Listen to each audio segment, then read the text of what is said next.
Yeah, simply ball dropping. What's up, family? K-Sap, we up. Ain't no stopping. I'm simply ball dropping like it's New Year's Eve, making you haters believe I'm the MVP. Ask Mr. V and R&B, they do all sports, whether it's on the field or the court, from the arena to the ring. What? You wanna swing? I rope a dope like the one on this boxing theme. That's a punchline. I'm the greatest of all time. Got something on your mind? Hit us up on the line for that round table talk. Ask B Hunt and Sheena and K-Sap too for their views on our dudes. Marriage Chronicles for you lovers. Oh, I'm married to the game. The championships, the only time I wanna ring. K-Sap, the man behind the mic. Check 1, 2. It ain't a rap until I say it's a rap. Just fall through, pull up, the hottest pod smoking. Yeah, I got you open. This freestyle brought to you by James Ford. Pay promotion. Yeah, simply ball dropping. You know what time it is. Pull up, chop it up with your family, man. K-Sap, what up?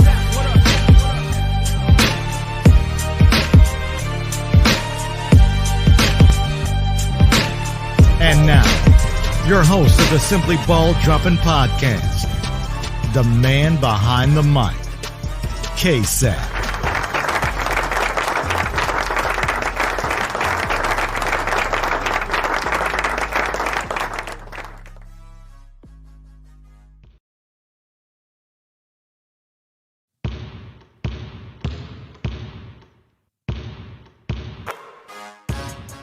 What we talking about? What's up, K-Sap? Yeah. James Ford, that's me. Let me talk to him. Let's get it. I'm simply ball dropping. Simply ball dropping. Okay. Chopping up these topics, man. I'm simply ball dropping. Driving coast to coast, making moves, ain't stopping. Driving coast to coast, making moves, ain't stopping. Hey, let me put you on game. These other podcasts out here talking that shit, but it's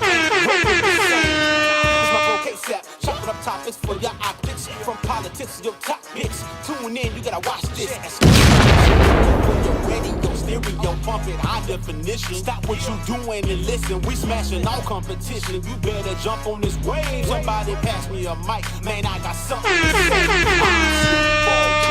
say. Simply ball dropping.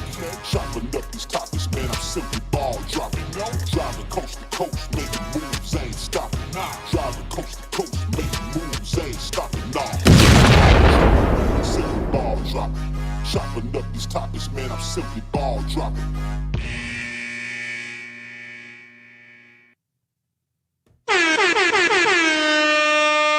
Yes. We back again. We back with another one. Your favorite host is back. Your favorite unk, K-Sap, the man behind the mic of the Simply Ball Dropping Podcast. I see y'all in the building, man. I see you, Keywan Jackson. I see you, Brooklyn 80s baby. I see you, Tony G, Mitchell Coles, B.D. Smith, King Pisces Nathan, Sister Noble. I see you in the building. Brownie Brown. I see you, MR, always falling through. I see you, Marcus, back in the building. Yeah, man, we got to talk about it, man. I've been doing some research, man. I see you, Jay Bivis. I've been doing some research on this teaspoon firing, man, and I just been combing through a lot of things, man. Trying to figure out what went wrong, man. Yeah, tell them go and hit that like button, man. When y'all fall through, man, make sure y'all hit the like button, man. If y'all don't hit the like button, man, that's diabolical, man. Hit that like button, man. Let's go ahead and get this thing started off, man. Hit the like button, share it out, tell a friend to tell a friend. Yeah, we gotta talk about it, man. We've been talking about this for the last 3 days, man. But I did some more research, man, and it's kind of crazy, man. And I said last night on the live stream, sometimes, you got to do your investigation, like when a crime happens and the feds get involved and they get all their evidence and they put it together and they piece it together, man, to see what really transpired. I see you, Keyway. I did some research, man. I had to go back and look at Dana Evans and Isabel Harrison's post-game press conference when they lost that last game. A lot of things stood out. I can say this till I'm blue in the face, man. She really, I think she's the main culprit. And she brought Isabel Harrison into her dirty work, into her nasty work. Appreciate that, Brownie Brown. Hit the like button. She brought Isabel Harrison into her dirty work. She wasn't going to be the one that was going to be alone in this, right? So she had to drag somebody into her nasty work. Because if you guys go back and think about what her agent did on Twitter X, things are starting to make sense now. Things are starting to come to light. Like Dana Evans is a champion, right? And she thought she was privileged. And we keep saying that I think she had a problem with her role on the team when T. Weatherspoon took over the job. Now, T. Weatherspoon took that job in October of 2023 before there was a general manager in place. And then when they hired the general manager, I don't think he wanted T. Weatherspoon from the jump. And I think that as a first-year GM, he was a rookie GM too, just as well as T. Spoon was a rookie coach. I don't think that she was the person for him. He wanted to have some say in who they was going to hire. And I think it's come to a point where he knew this was just going to be a one-year run for Teresa Weatherspoon. But it all started coming together with the complaining of Dana Evans, you know, her agent. And, you know, when you start voicing your opinion like that, sometimes upper management hears you, but then they don't hear you. And in this situation, I think that Dana Evans has some say in, you know, the releasing. I'm not going to say firing. I'm just going to say the releasing of T. Weatherspoon. Regardless of what y'all think about T. Weatherspoon, she did some great things. She motivated, you know, certain individuals. Certain individuals guess they didn't want to be motivated. They didn't even really want to hear what Teresa Weatherspoon had to bring to the table. I just think that she brought the best out of certain people, especially Chennedy Carter when she was in the lineup. She got the best out of her. We all know she got the best out of Angel Reese. Also, we know she got the best out of Camila Cardoso when she was on the court and healthy. And also, as much as we say about Diamond DeShields, she was a constant team player. She didn't complain that she didn't get no minutes coming off the bench. But you had the likes of Dana Evans complaining. And it looked bad that she brought Isabel Harrison into the equation. And it looked like that she was complaining. So I think when you put one person to do something and you drag somebody else into it, it looks bad on them too. So that's why we have to include Isabel Harrison in this thumbnail nasty work. Because Dana brought you in and you didn't know how to get yourself out of it. You act like you went with what everything that Dana Evans said. You agreed with it. You didn't try to put out the fire. You didn't try to put out the fire. I mean, you didn't try to put out the fire at all. You said, I wish D-Wade would come in and override whatever decision was made.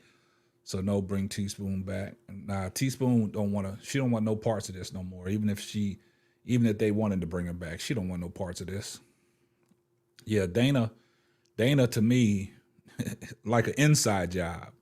You ever saw that movie Inside Man? It was an inside job.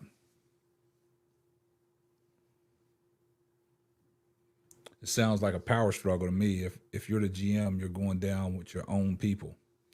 That wasn't the GM. That's the problem. That wasn't. I don't think T. Weatherspoon was in that GM's plan. Yeah, she didn't play well, and she didn't own up to it, and she started throwing the blame all around. and then jealousy started setting in, and things just got out of hand. And then another thing that was alarming is the exit interview that Teresa Weatherspoon had. The exit interview told me a lot. It told me that Teresa Weatherspoon knew that she was going when she was doing the exit interview. She already knew that she wasn't going to be the coach no more because of the way that the interview started off. I mean, it was kind of unsettling.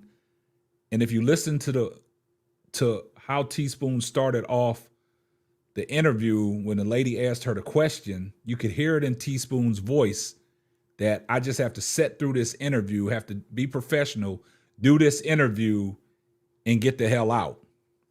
So I want y'all to listen to this interview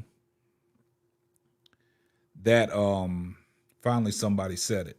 Yeah, I'm going to say it. You know, we keep it real over here. I still feel bad for Teaspoon. Everybody feels bad for Teaspoon. Cheryl Swoopes went crazy on the Chicago Sky's ownership. But like I always say, I'm not going to throw a rock and hide my hand. You know, I'm going to come on camera. So I'm here.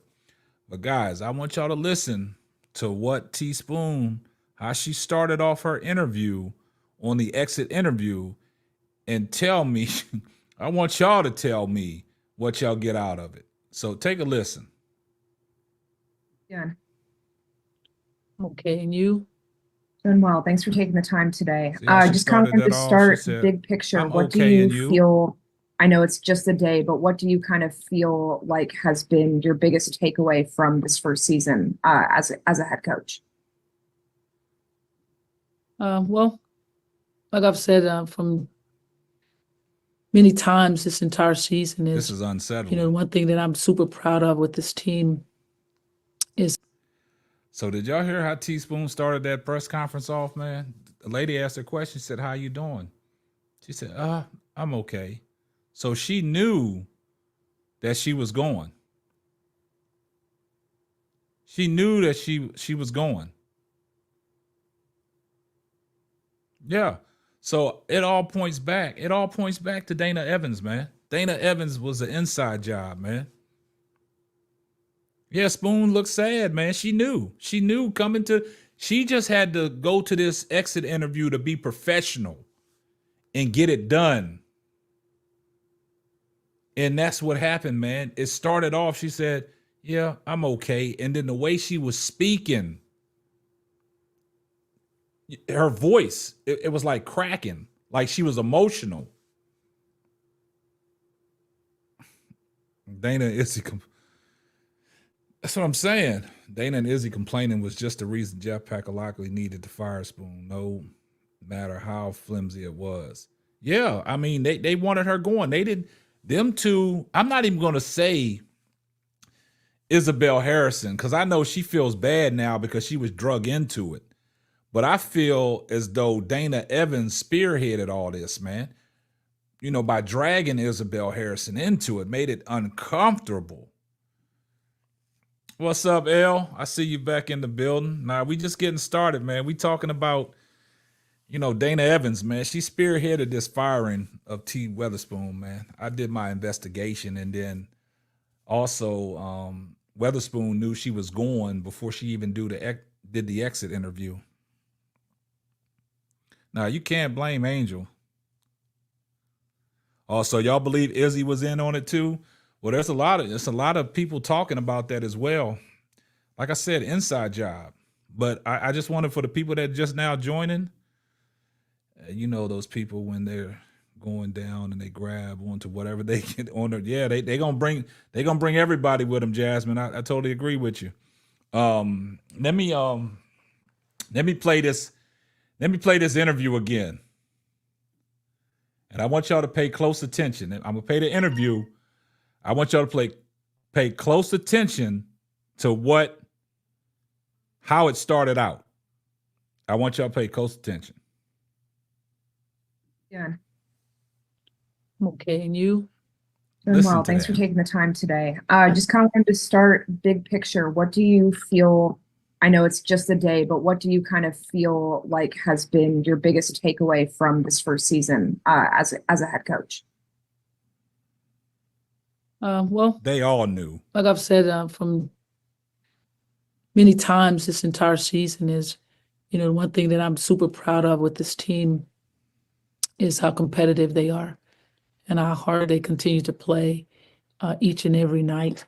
That was a big piece. No matter what we went through, Just no listen to matter it, the man. injuries, the sicknesses, everybody stepped between those four lines and they played hard. They gave everything that they have. You can't help but to be proud of your team leaving it all out there no This is matter what. unsettling, guys. This is unsettling. Yeah. I had to stop it, man. Okay, and you? I'm gonna stop it. I can't. This is unsettling to me. This is very unsettling, man. She looked like she wanted to cry. And another thing I got out of that, Teaspoon don't dress that way. Teaspoon was being real professional for any other team that wanted to take a look at her for a potential landing another head coaching spot. She wasn't upbeat. She had to go through she was going through the motions because she had to do the exit interview. Even the lady, she looking at the camera like, I know this is going to be difficult to set through, but you just have to set through it. Yeah, exactly, Marcus. She speaks with power in her voice. It was nothing powerful about what Teaspoon said. It was almost like when Angel Reese posted the sadness when she got fired, almost like a eulogy. This is what it seemed like. This is what it seems like. We're not gonna let Wody Mack come in here and cause confusion. They only here to cause confusion.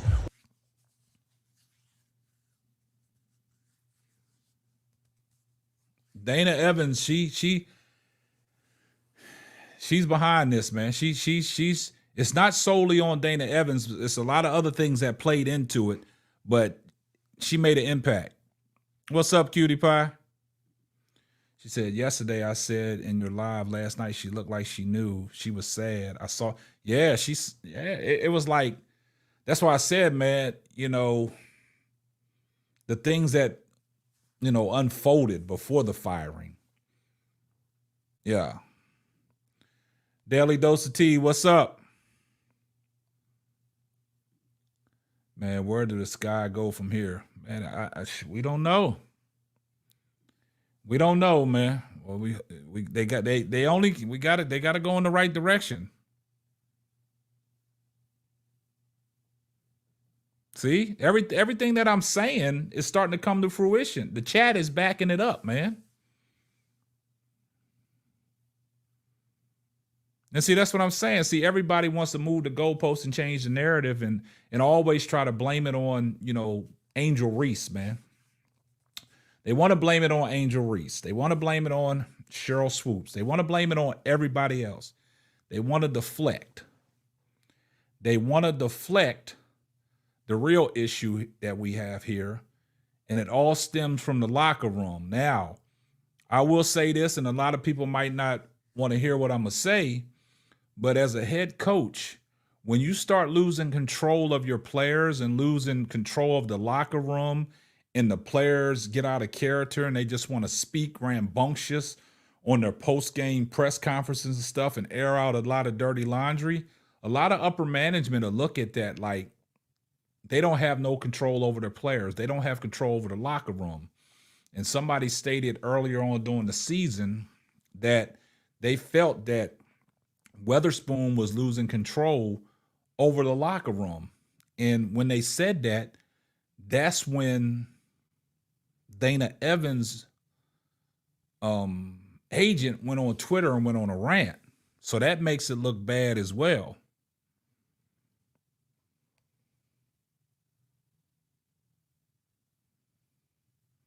Yeah, Jeff got it wrong. See, Jeff, he's a rookie too. He came into a situation not able to put his pieces in play because T. Weatherspoon was hired before him. So you already have a coach that's there that just got hired. Now Jeff gets hired, and he wasn't able to implement his people. I've been feeling this deeply. Dana's vibes the whole season were off, especially when Spoon announced that AR had been. Yeah, nobody. If you really look at it, when Teaspoon got fired, Angel Reese went to her social media. Chennedy Carter went to her social media. Diamond DeShields. It was only one other person to express their gratitude and the love for Teaspoon. Nobody else said anything else. In professional situations, things can get messy. If they get messy, the leadership has to be able to clean it up quickly. Yeah, and I think this is what it was. I think Jeff Pagalaki, he had to make a decision. He had to make a business decision. If Teaspoon couldn't clean it up, he had to get her out of there. But it's unfortunate.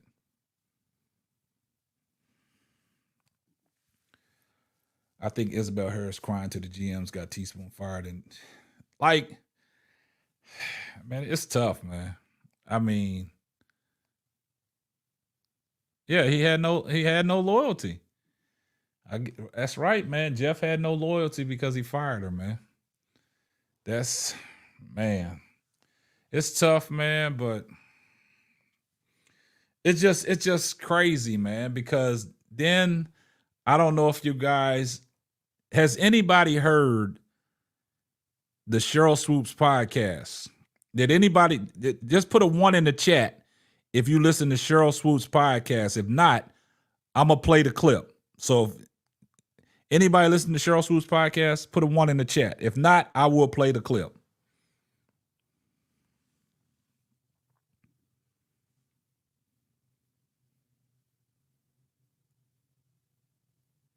Oh, so y'all, okay. Michael says no. So everybody's heard Cheryl Swoopes podcast.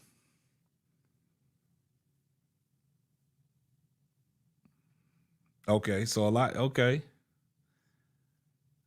1, I listened to the entire, yeah.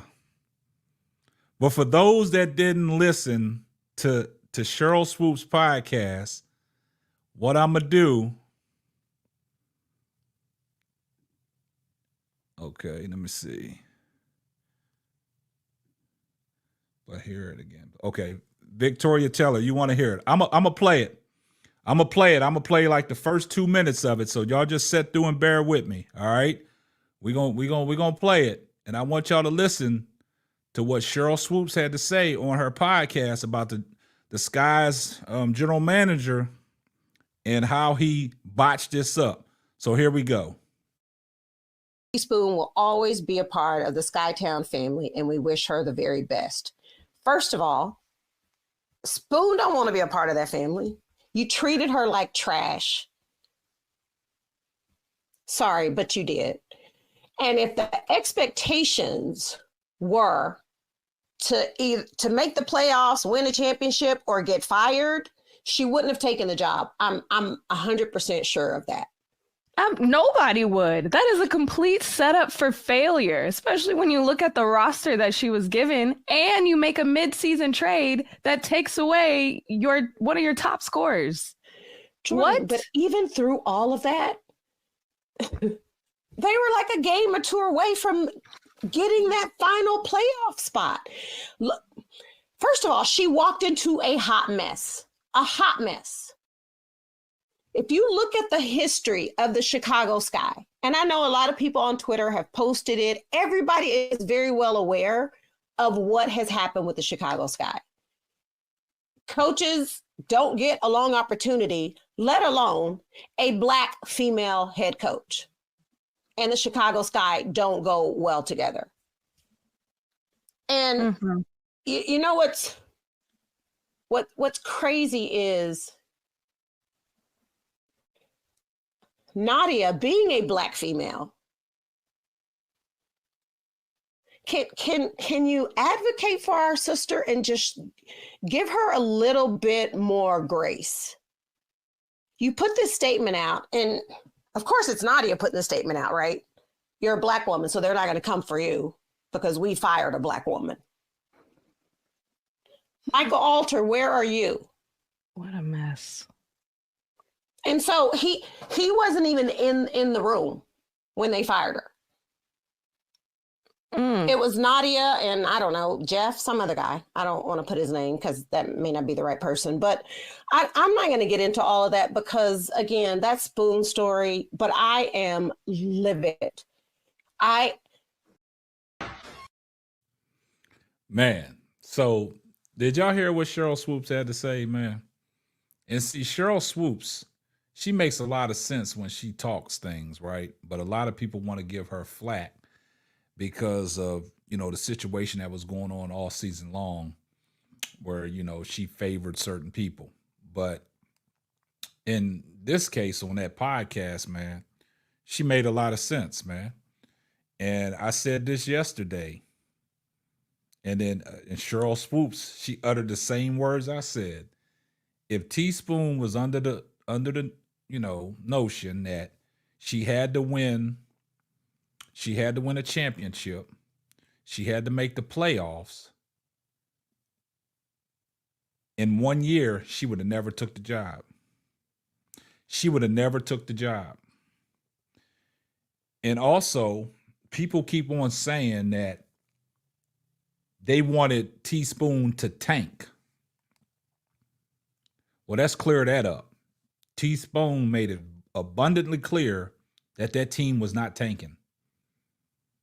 They went down fighting with all the bullets they had in their chamber, and they let off all their bullets, and they just came up short.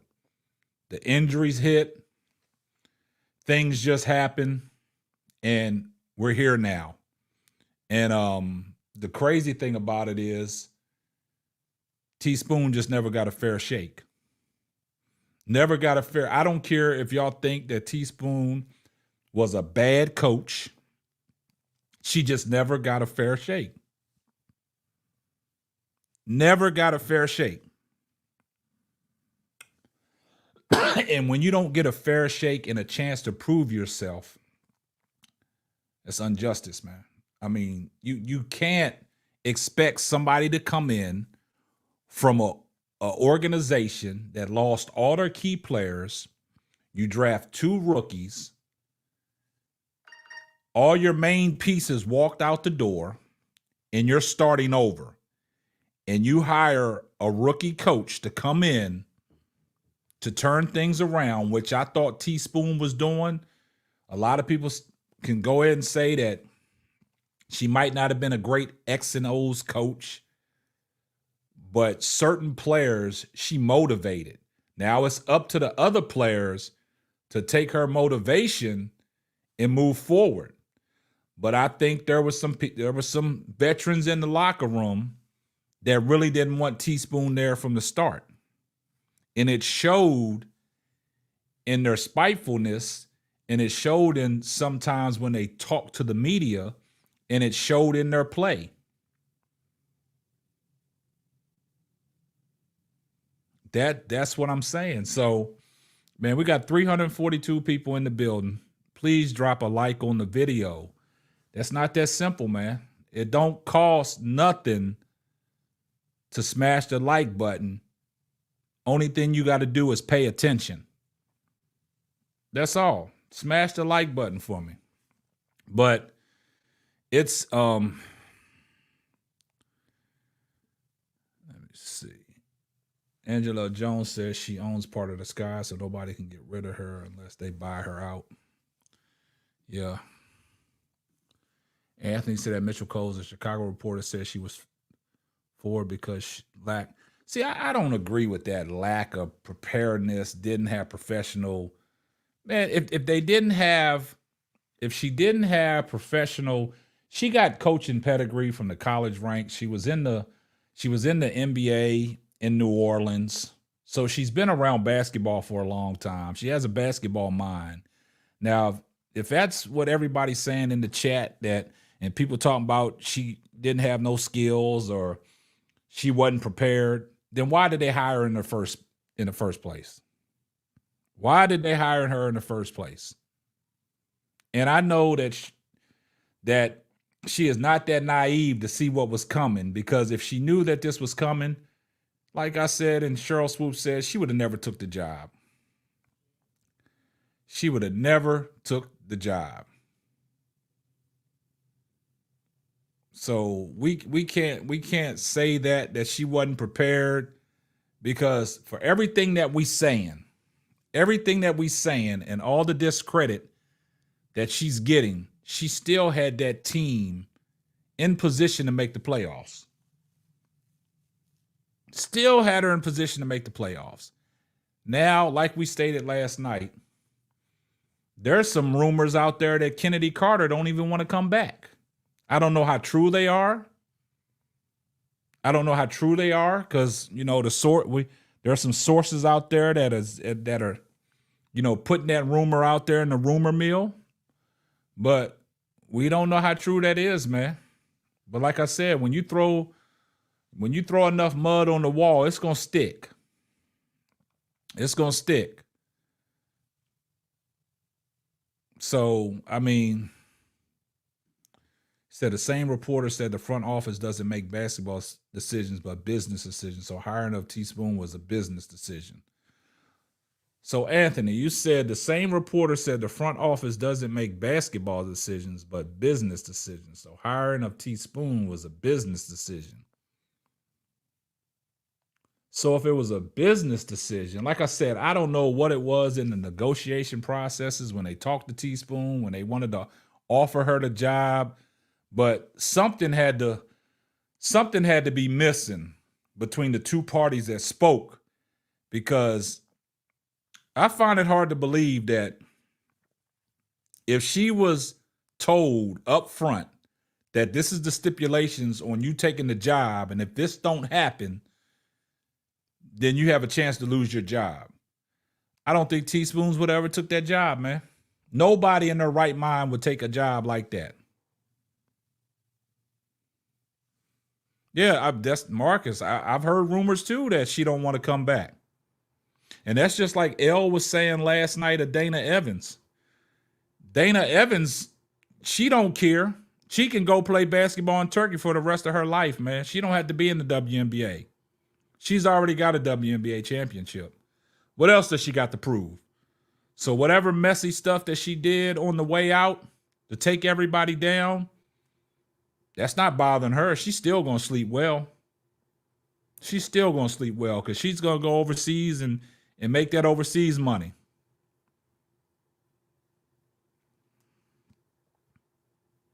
That's what they do. They can go overseas and make that money. Exactly. It makes zero sense. They would have never hired her. Yeah, exactly. Like when you talk about business decisions, we all know what business decisions are, but it's crazy, man. That's the stuff that bothers me. Man, appreciate you, International 33, as always, saluting the channel, donating to the channel, man. Appreciate you for the $2 super sticker. Here comes the money.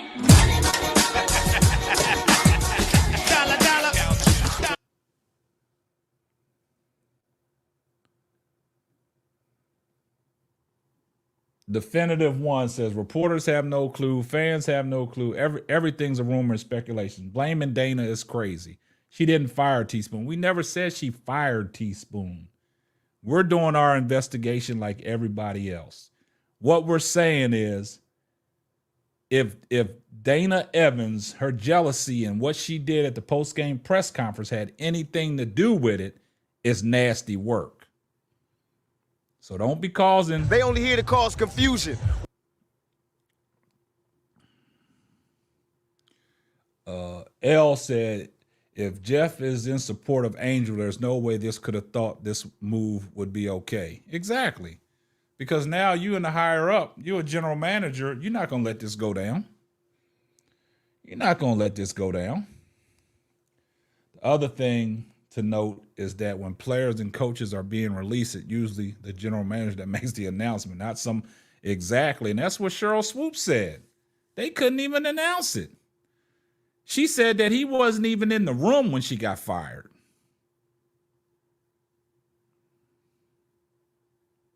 Yeah. Exactly. Let me go ahead and drop the link, man. I see a lot of people got some things to say, man. I'm gonna drop the link, man.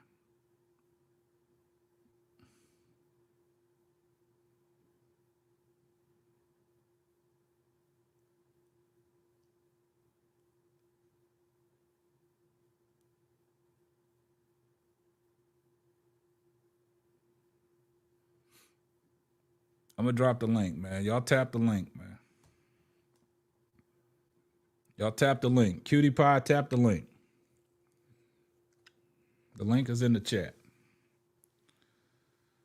Yeah, this is just nasty work, man.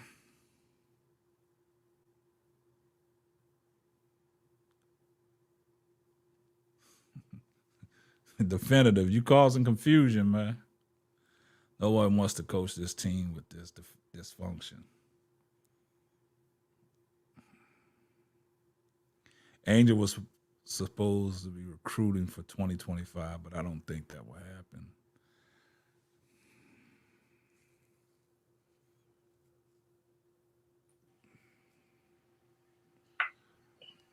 What up, bro, Clark?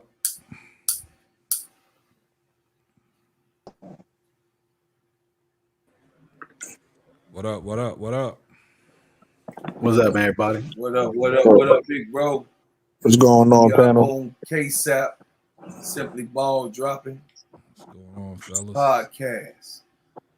Brooklyn, what's up? Right. What's going on, big bro? How you feeling? All right, man. What y'all got? What's going on, man? What y'all thinking, man? I've been trying to do some investigation, man. So what's up? Mm-hmm. Yeah. Well, I'm gonna open this hole up real quick. Yeah. Find out. You know how it goes. Hey, man, if y'all not what up, talking, what man, up? put your mic on mute, man. What's up, Marcus? Floaty. What's happening, brother Claude? All right, man. Going over Floaty, to the what brother up? Claude. Going over to I bro thought Claude. I was off mute. What happening, brother Claude? Yeah. Go ahead. Start it off, bro. Okay.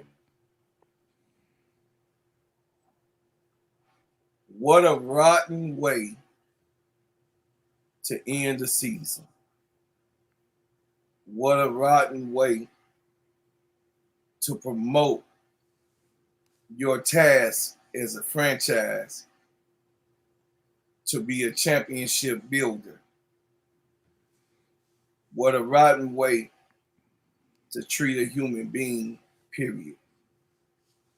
All I have to say on pretty much, like I said in my chat, Chennedy gonna be all right. Sure, it hurts right now, but we got a whole nother year now. Now we got to next year. They gotta come back in April and start working out. So we got a whole year before everything. L, what's up, baby? Good evening, bro Claude. How are you? What's All up, right. everybody? We got a on, whole L? year. We got a whole year before anything sinks in. And I'll just say this. We know Angel and Camilla is already to 2026. So they got a whole nother two seasons to play. And then they got to come with that max contract. Right. So the thing is this. Everything going to be shook up next year because everybody going to start at zero. So the thing is right now, I let it soak in, man. I slept on it. And Chennedy will be fine. That's the only one I'm worried about in healing in this thing because they gotta find that safety valve for that type of player because she's not safe pretty much let her tell it, the whole WNBA got smoked with her outside of the Chicago franchise because they sent film and footage of Chennedy Carter to all of the teams of her doing her workouts and overseas. So all of the teams have Chennedy and what she did overseas in China. She was in China, right? KSAP? Turkey, I think it was Turkey. Turkey. Yeah, Turkey. They Okay. seem to She all was go to in Turkey Turkey. because they pay the most. Yeah. Right.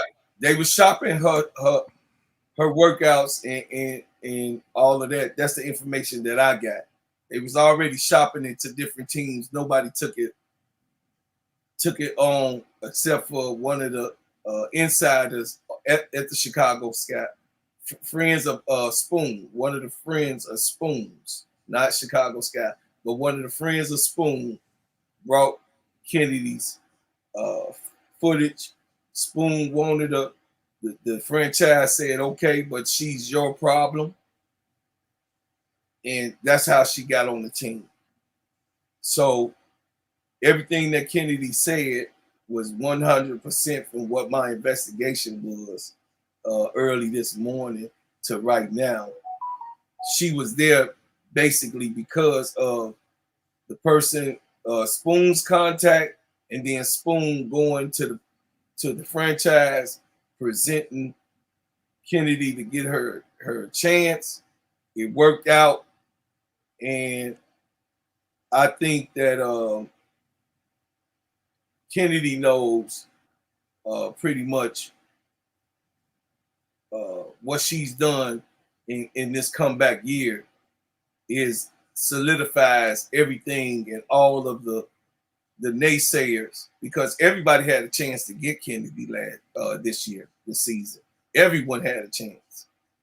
But Chicago Sky, the franchise, I can't say that was a good move of bringing her in here and doing whatever. So now the handling of Chennedy, just like we left off last night, Angel is going to have to be one of those handlers, fortunately or unfortunately. And she looks and thrives off of playing. Chennedy, one thing about it, Chennedy wants to win. She wants to be with she wants to be in a place, not only do she want to win, but she want to be in a place of acceptance.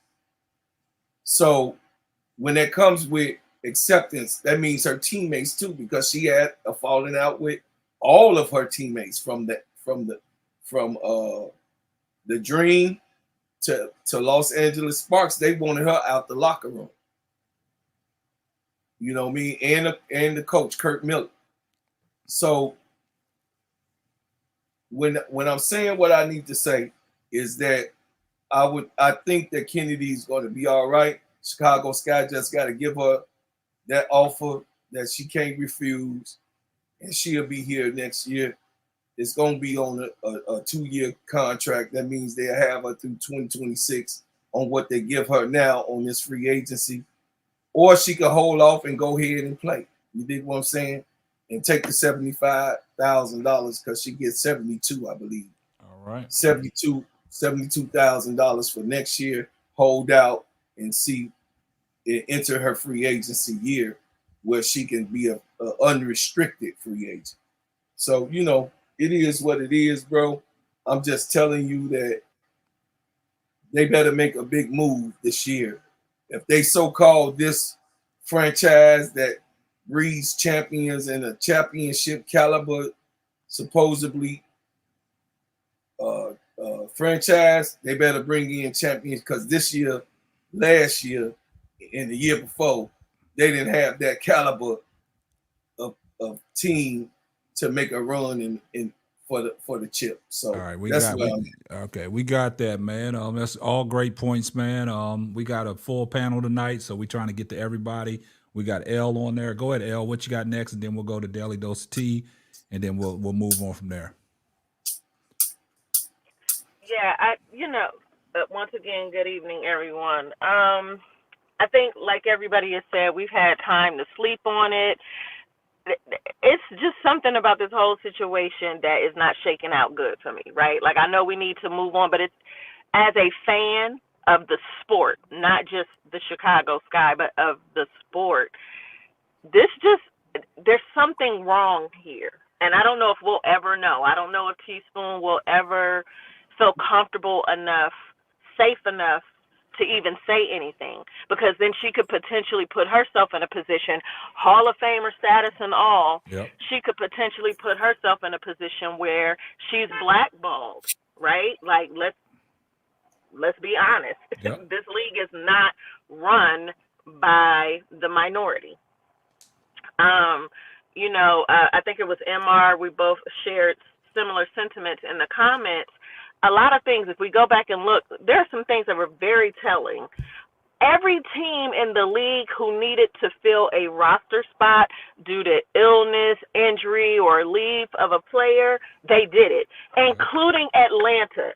They went and got Queen that played on the Nigeria national team in the Olympics. They went and got her after they lost the last game before the playoffs.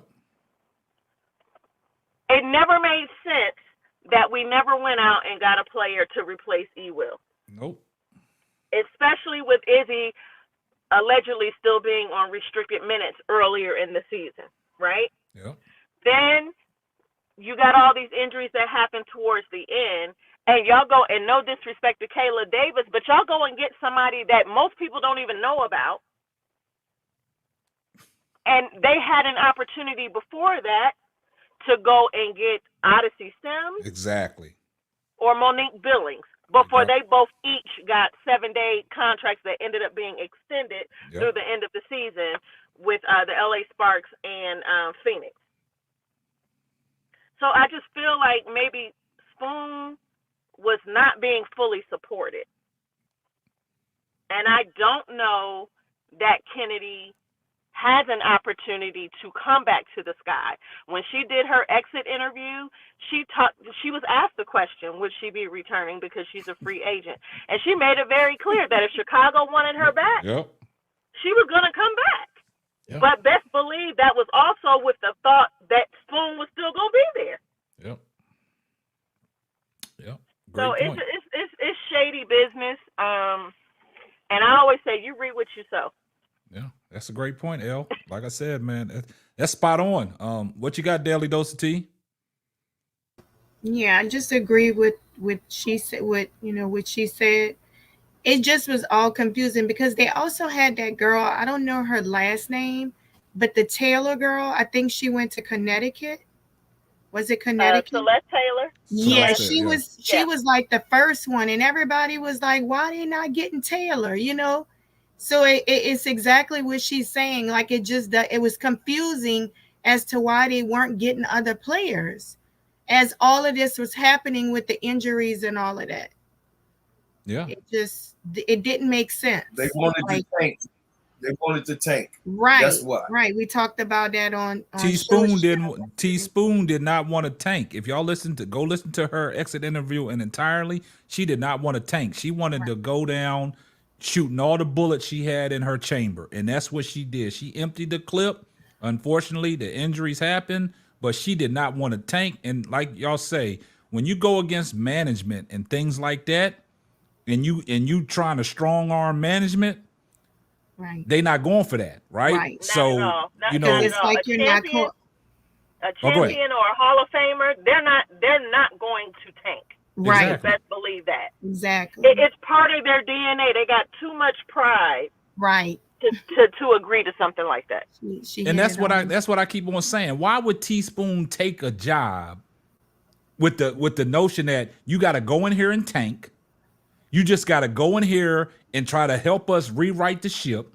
And if you don't win, if you don't make the playoffs and you don't win a championship, you going regardless. So why would she? I find it hard for her to accept a job like that. Who would accept a job like that if it had underlining, in that contract, here's the stipulations. Come on now.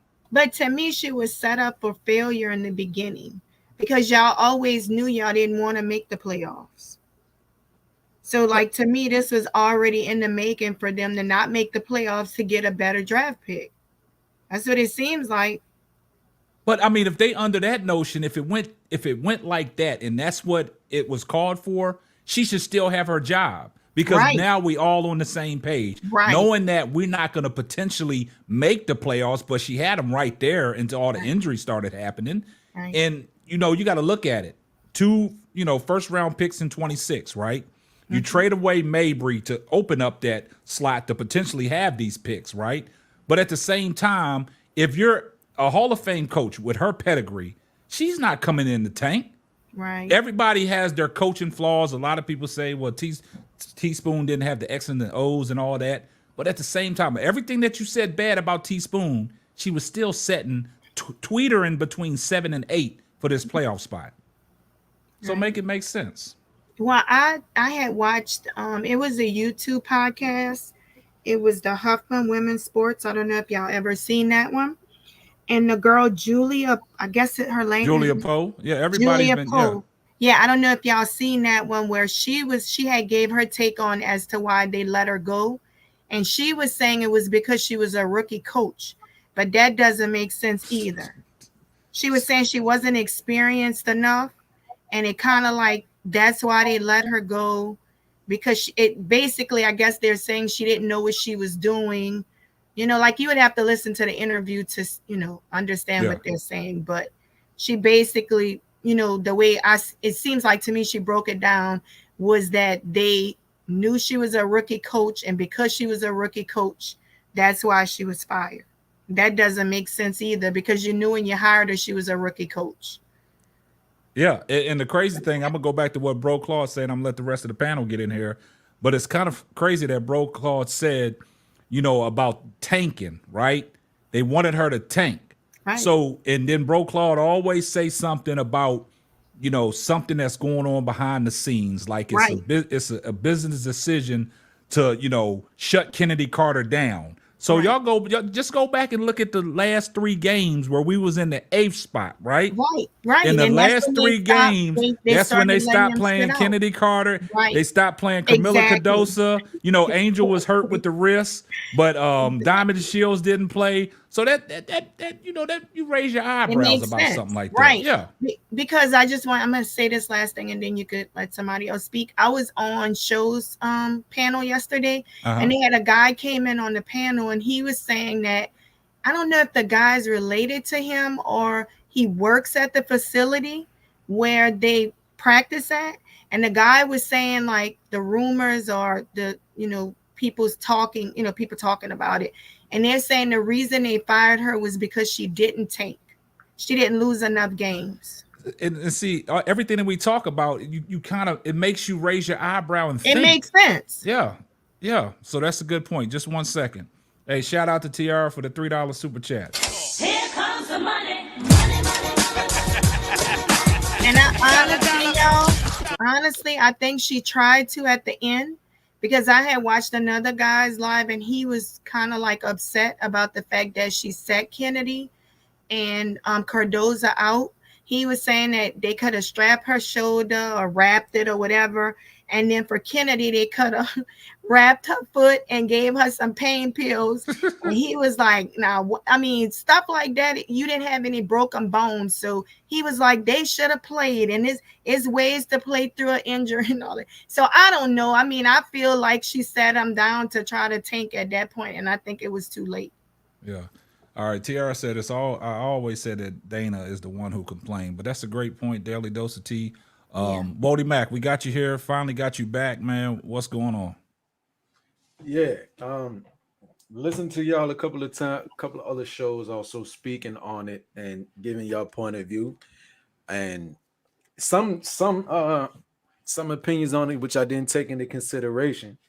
Because I think I said it a couple of times. You probably read it. When it came up for me, I did find it odd.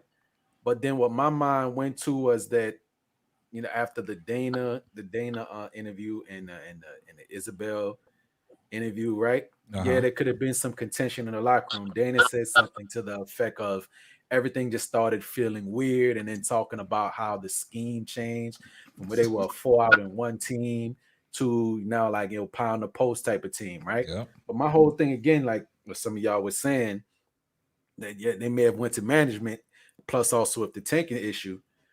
Yes, Dana does have a championship with them, and that may give you some type of cachet, but we're seeing like just even right now, like today, the Knicks are trying to get rid of Mitchell Robinson, who's the longest tenured player for the Knicks.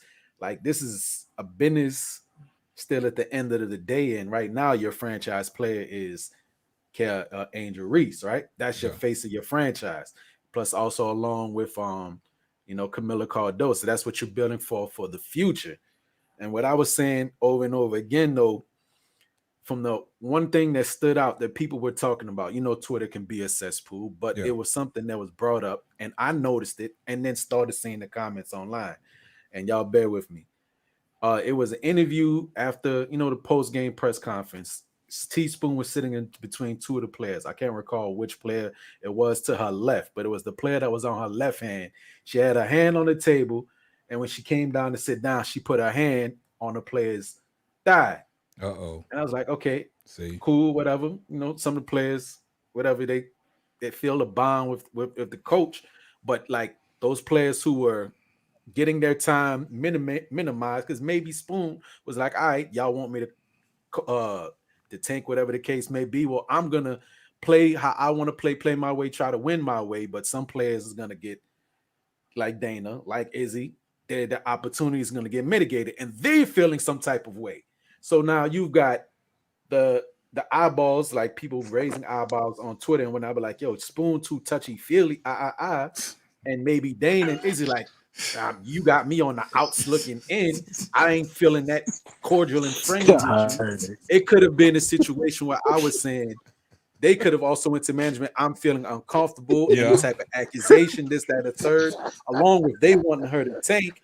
You know what I mean? You can cause a what's the word, like a powder keg.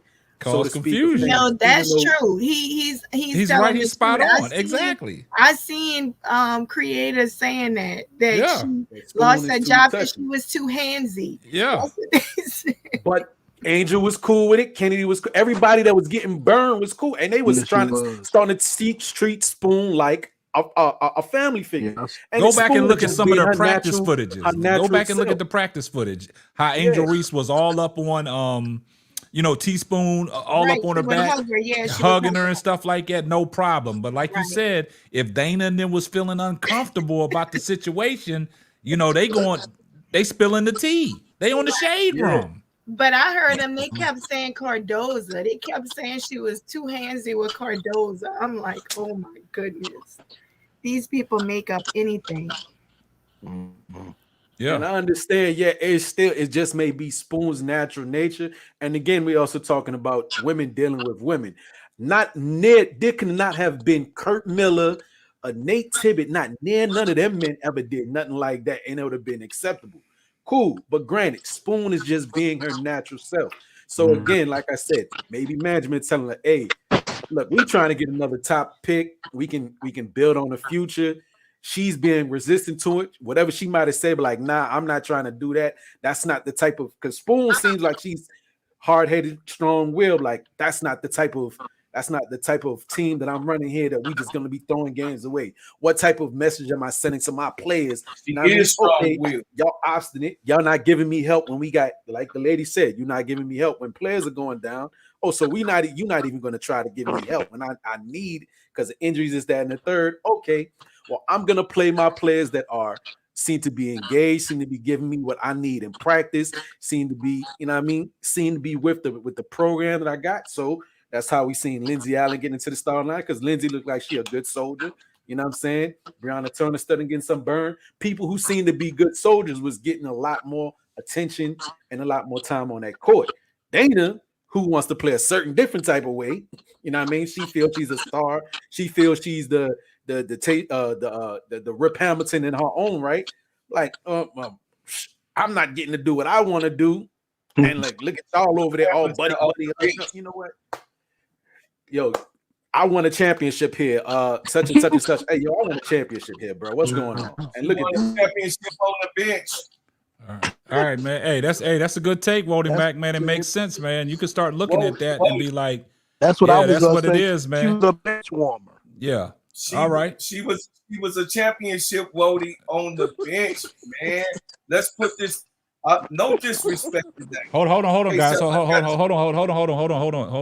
on, bro. We got 3 more people that need to go before you jump back in here. Go ahead, Brooklyn. What you got? All right, I got 6 points. I want to make. I was able to count them since it took. So I ain't used to this. I was like, I'm gonna forget my points. So the first point I want to make is about Teaspoon and her personality. People don't like people in these types of organizations don't like people like Teaspoon. That's what happened with Mark Jackson, and that's what got Mark Jackson blackballed. Mark Jackson was in the Warriors locker room and he was preaching. They was having church. He was giving them and Steph Curry, like, it's funny because of players like this. Steph Curry is into Christianity and all that. So they was the players was down for it. The management didn't like that. I think one of the managers got a gay son or something like that, and he didn't like the messages that Mark Jackson was giving in the locker room. And we already know the type of person Teaspoon is. So I'm not, obviously we speculating. I don't know if that's something that rubbed them the wrong way, but I could see with Teaspoon's personality. Everybody want to talk about her blackness and that she's a woman. They want to throw that out there. But I think also the fact that she was preaching and, because even if you remember early in the season, even Diamond and Shield said she's not really like believing that, but she said it was nice to have somebody like Spoon pray over her. You get what I'm saying? So I'm pretty sure that probably affected her with Jeff Paliaki, as you say, with Jeff Paliaki, but Jeff Palioga. I'm pretty sure that affected rubbed some people the wrong way, especially in a league where we already know the WNBA is full of LGBTQ and things of that nature, right? The other thing I wanted to touch on was Dana and Izzy. I was giving Izzy credit because I was in the spaces and I heard what happened with Izzy, right? A lot of people, I could understand for the people who haven't heard what happened to blame Izzy. The story that I heard for the people who don't know is, for the people who don't know, the reason why Izzy and Angel had a riff was because one of Izzy's associates exposed a private conversation where it sounded like she was talking shit about Angel. And we already know how the internet is. They take it and run with it. The story that the girl said, right? I can't verify was true. I could just bring you the news. The story that the girl said, what happened to associate, she said that they was hanging out and that her girlfriend really likes Michele Onowede's game. And she was happy that she was having a good game and she was getting playing time and her and Izzy played well together. So she had asked Izzy, hey, how do you like playing the 5? And Izzy said, I don't really like playing the 5. I prefer to play the 4. And she said, well, you and Michaela look good today. She was like, well, I guess it's okay if I'm playing with Michaela, whatever she said. And that was supposed to be it. But it got leaked to the public. I think the girls leaked it in conversation. For whatever reason, they leaked it. And the public took it as Izzy was trying to throw shade at Angel. So that got back into the locker room and that kind of like created a little rift between them or whatever the case may be. So when the exit interview happened and, Izzy was doing the crying and everything she was doing, I kind of gave her a little pass. But what's making me rethink it, K-Sap, I was actually trying to say this the last time we was on, but I couldn't get it out. It was a lot of people talking. Dana said Izzy can attest to this. Usually people say that when they've been having private conversations. So Izzy probably, we giving Izzy a pass, but she probably been saying stuff on a low that make Dana even say Izzy can attest to this. Because why would Dana say that about Izzy if Izzy ain't say something? Absolutely. You get what I'm saying? So we giving Izzy a pass. I don't think Izzy deserve a pass. I think she's playing victim. I ain't saying she was. I don't think those. I think those was real tears. I'm not saying she was faking it on at that interview, but she's trying to act innocent when she know she's a part of these veterans that was undermining Spoon and undermining the rookies. I think she was a part of that. You know what I mean?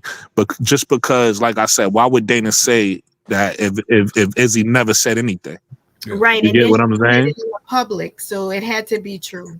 Right. All right. So that's the second thing I wanted to touch on. The third thing I wanted to touch on, Brokaw brought some breaking news. I believe it was yesterday, saying that Chennedy and Dana had a fight in the locker room, right? And that's the reason why she was out. opposed to the COVID. Well, if that's true, I believe Chennedy is part of the reason why Spoon got fired. Especially if y'all say that they said that Chennedy is Spoon's responsibility. Chennedy bumped Caitlyn. We already know why she bumped her, but she did it, right? She bumped Caitlyn. The hard foul on Marina. Like, just certain things she was doing with her anger, I think rubbed the organization the wrong way. Even though Spoon was managing it and the team Angel was behind, I think the organization was getting disgusted with Chennedy. And if they did have a fight in that locker room, I could guarantee you that led to this firing as well. Right? The other thing, this is the fourth thing I wanted to touch on, was Spoon lose some. People keep saying Spoon lost the locker room. Spoon never lost the locker room.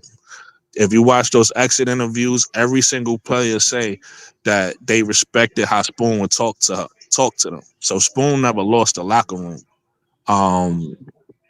So that's false. The thing about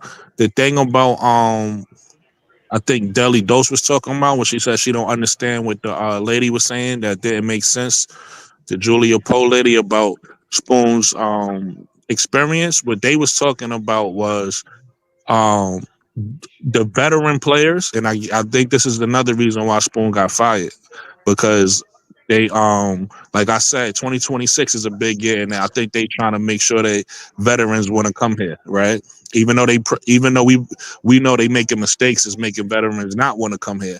I'm thinking this is why they made their decision. Spoon implemented an offense after the Olympic break. And Izzy brought that up in her press conference. She was like, if Spoon would have had implemented this in the beginning, it might have helped us out, right? And I think that's unfair to the Spoon that they didn't give her a full year to like come back and implement her offense. But I think that's part of the reason, what they mean by experience and why she got fired, because they felt like she wasn't prepared. And then veterans don't like that. Veterans want a coach that is gonna, be prepared and that's gonna make them better. And that's part of the reason why she got fired as well. Right, that's what they said. They did say that. That's true. Yeah. Okay. Hey, that's a good point, man. Okay, we got MJ. MJ, go ahead and get your point, man. You keep on adding yourself you're already in the studio, man, and you keep on adding yourself, man. You're already in here. What's going on? MJ. Come on, guys. Hey, we got a lot of people trying to get up on the panel tonight, man. MJ is a troll. Hey, MJ, he's a real person. We got to get him out of here. We got other people. All right, Marcus, go ahead. Go ahead. Because I'll hop off so you can bring somebody else. Go ahead. Go ahead and get your point. What's up? I'll say this real quick. I do want to go back out. I'm seeing the comments in the chat, and I agree. I think we have to be careful with the hearsay stuff, right? Yeah. We're talking about somebody's name, their reputation, their livelihood. All it takes is one jealous person or one disgruntled person to come up with some theory or even insinuate something slightly that will cast a bad light on somebody else. I think we need to refrain from, in these conversations, with the majority of us being black, refrain from conversations centered around the possibility or the idea that Spoon was doing something inappropriate with her players. I don't believe for 1 second, if something like that was going on, that you would have a person like E. Will or even Diamond DeShields or as outspoken as Angel Reese is. I don't think that that's happening on their watch. So we got to be careful. That fodder is great for conversation because we're all trying to figure out what's going on. And I really think it's simple. Spoon was set up. You have some disgruntled employees, AKA players. They didn't get what they wanted. And they caused hell on the way out the door. Right, I agree. They caused hell on the way out the door. Yeah, good points, El. Good And points. also, just to piggyback on what she's saying, because I didn't get to make my last point. Like I said, Jeff Palioka was hired after Spoon, and if Spoon was hired by the owners, that means the owners wanted her there. So the only thing that's the X factor is Jeff Palioka now. So I think he was as I think K-Sap said it earlier, I think he was the reason and the person who wanted her gone. I don't know if the owners necessarily wanted her gone because they hired her. So I think it was Jeff. Right, me too. I think so too. Mm-hmm. Yeah, Because great point. because he didn't hire her. All right. They Well, had arguments. Boom since did you're say- talking, Tony, go ahead, Tony. Go ahead, Tony. Get your points. Let everybody got to get a chance, man. We got a full house tonight, man. These people hitting this link. Go ahead, Tony. I just figure I think that he didn't hire her. That's the reason why he probably wanted his own people. You know. And he probably was making any reason to get rid of her, you know. Because Dana and Izzy looked like they didn't. They was mad at T. But you could tell because where they was looking and they was spreading their rumors about people bullying them. Yeah, it was people bullying them on the internet, but it wasn't just no fans. It was trolls that was bullying them. You know, it was trolls, and it was easy to try to blame the fans. You know, the Chicago Sky fans, which I don't think it was the Chicago Sky fans that was bullying her. You know, there was trolls. Everybody know them trolls be on the hunt. You know, and Angel had a little broadcast where she was talking to Swoopes, telling her that about her being the coach, which I don't think Swoopes wanted that job anyway, because after we just found out what happened, ain't nobody gonna want that job. Yeah. It's gonna be hard to find somebody, so they're gonna have to have somebody real good. Like Phil Jackson, be nice, you know, something like. I'm just saying they need to get somebody strong like that to come in to have a real good reason to get rid of T. Witherspoon. Because if they bring in somebody that's a rookie again, this is the dumbest mistake they ever made in their life. Yeah, that's good. Good point. That organization is terrible. That's what Yeah, I'm saying. If they do that. Hey, that's a good point, man. Before we move on, let me address this, right? We got a $5 super sticker from MR, always supporting the channel. Appreciate the support, my brother. Here comes the money.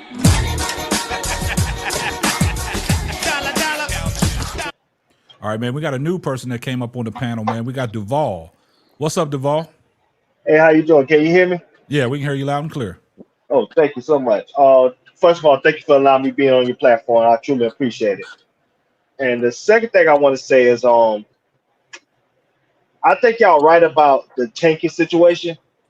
And I think initially Teresa Weatherspoon was with the tanking situation.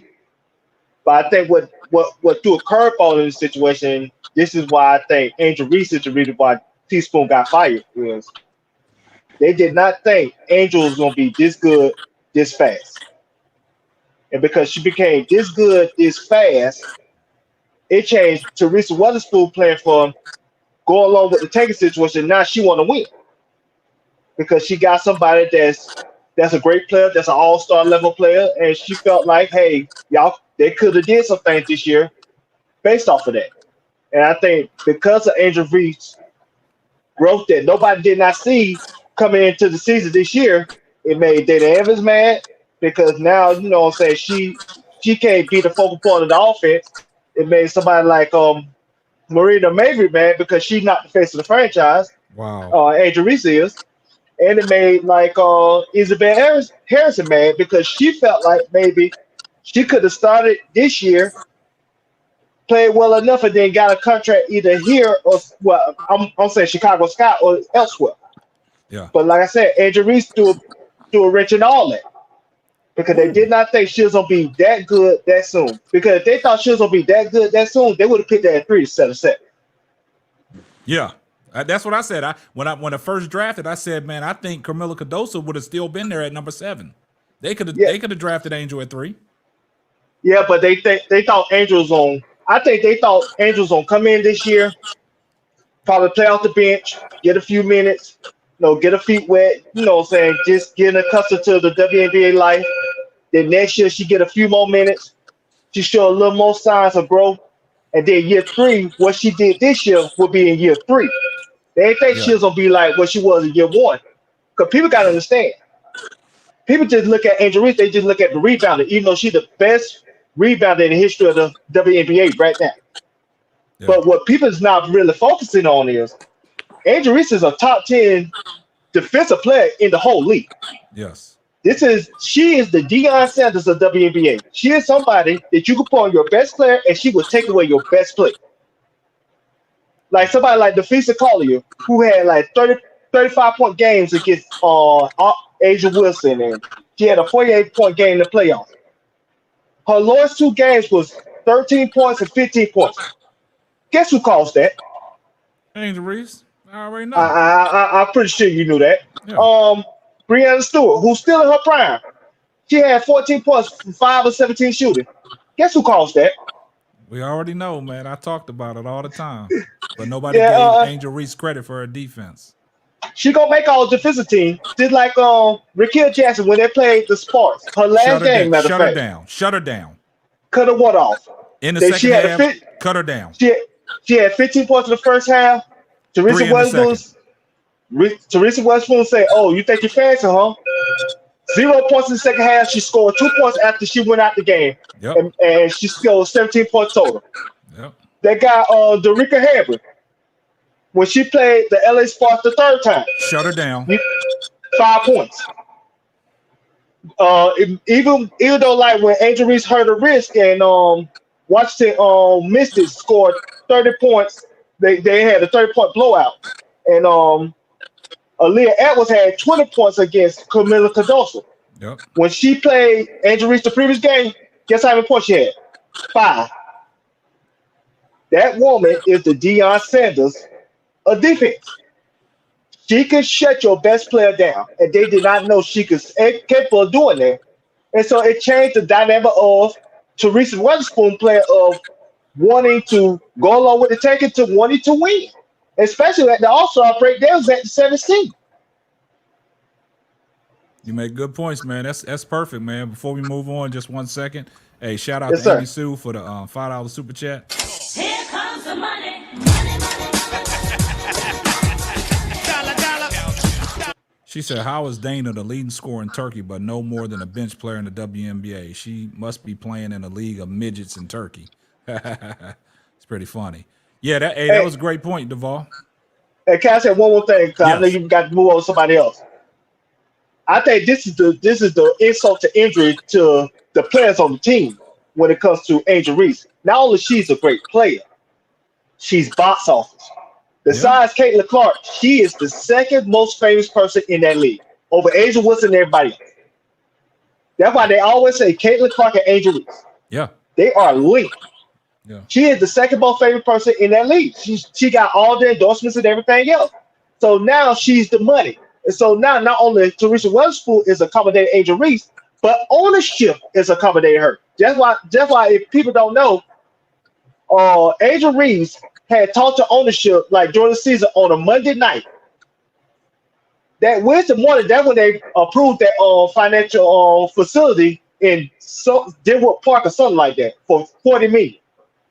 Yeah. If Angel Reese would not have that meeting that Monday night, they would not approve that facility that Wednesday afternoon.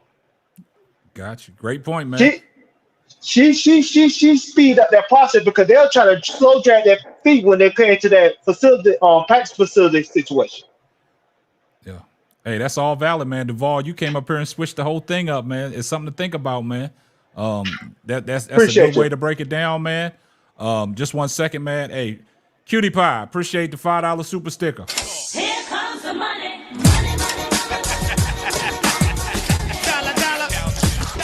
Cutie Pie 7 in the building, one of my members. Appreciate the love. Let me get to this one right here. I Am Zo Media, appreciate the $2 super chat. Here comes the money.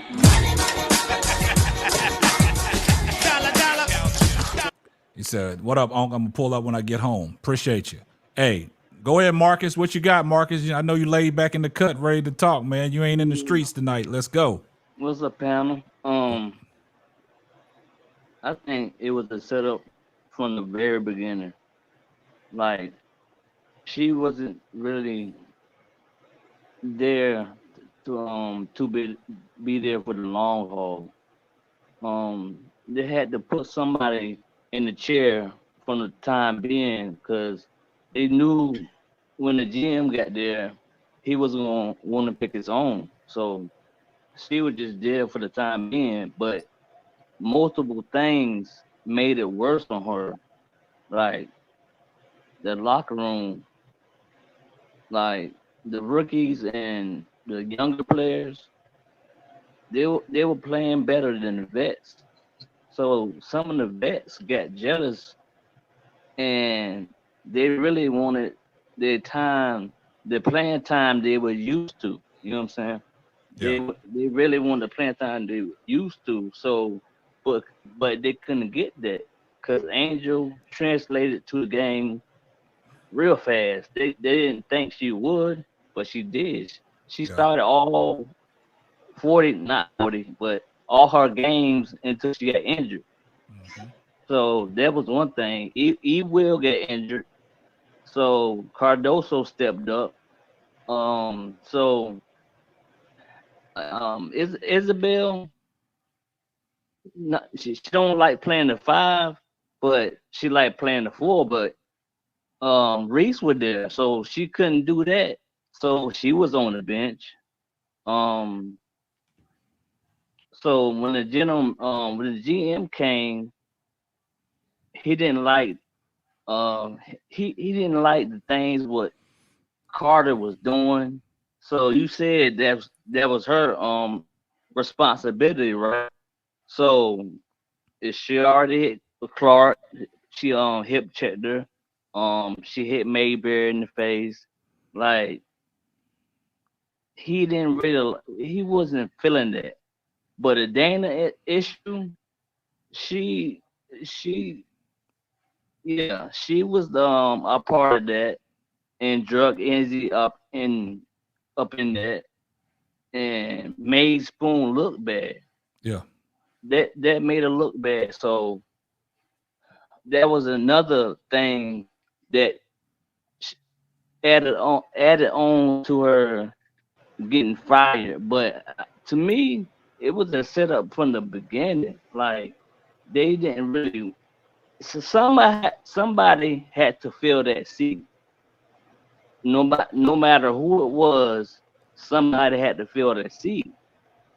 So I feel like she was just there for the time being. So the GM is ready to pick who he want to be in his seat for the long haul. The Chicago, the vets, whatever, talking about they're getting bullied and all that stuff. Everybody was getting bullied in the league on the internet. So that was a minute point to me bringing that up. Everybody said they getting bullied on the internet, but why bring that up? Why would you bring that up on Teaspoon Watch? That's making her look bad, like she don't get control of the locker room. That was the intention. Right. That you answered your question. That was the intention. To your point, Angel has been the bullying has been happening all season, but I don't think anybody has got it from the Sky team as bad as Angel has, and none of those ladies use their platform to speak about it at all during the season. It was only during their exit interview, and it was about them. That was intentional. When you want to create a narrative and paint a picture to draw eyes to a person or a situation, you're going to play the victim card. Now you're going to talk about the things that should have been talked about the entire season. Exactly. That's true. Can I add something to the Chennedy Carter situation real quick, please? Go ahead. Okay, thank you so much.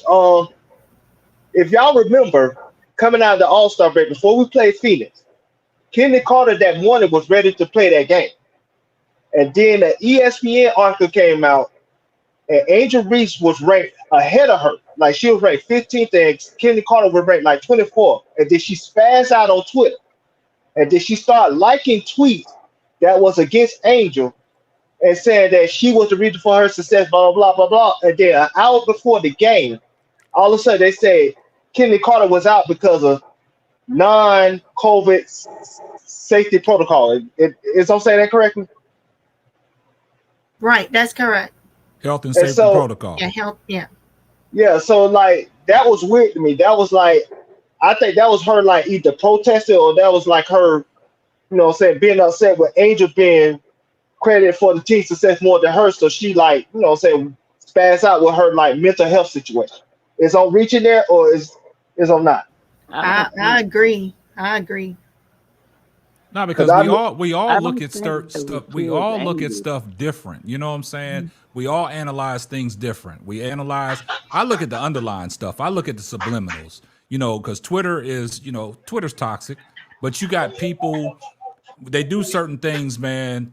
I don't know who monitors these Twitter accounts where everything that happens on Twitter when you unfollow somebody, you done took your profile picture off of your organization. Just like Melissa Smith, she didn't, took Indiana off, right? Who monitors all that stuff? You know what I'm saying? So we look at things like, okay, there's an underlying message in here. There's a subliminal, and we all look at it different. Just like I read post-game press conferences a little different than what everybody else reads. I read takes on when people say stuff, just like when I listened to Teaspoon, when she started off her exit interview, she knew she was just there to be professional, get through what she had to get through, and to be looking at like, okay, this is something that I have to do to be professional so other teams can look at me and I'm being professional. Because she already knew. Because the way she started it off, she said, oh, I'm okay. And it was just her tone. So, I just look at things different. She didn't have that power in her voice like she usually has. Yeah. She wasn't strong about it. She was sad. In my eyes, she was sad. Yeah. The other thing is, a lot of people keep saying, "Oh, Izzy should have been playing over Angel." Let's not forget, Angel was not playing. She was playing a lot of minutes, but they weren't like significant minutes. I remember one of her earlier post-game conferences. She was in foul trouble a lot at the beginning of the season.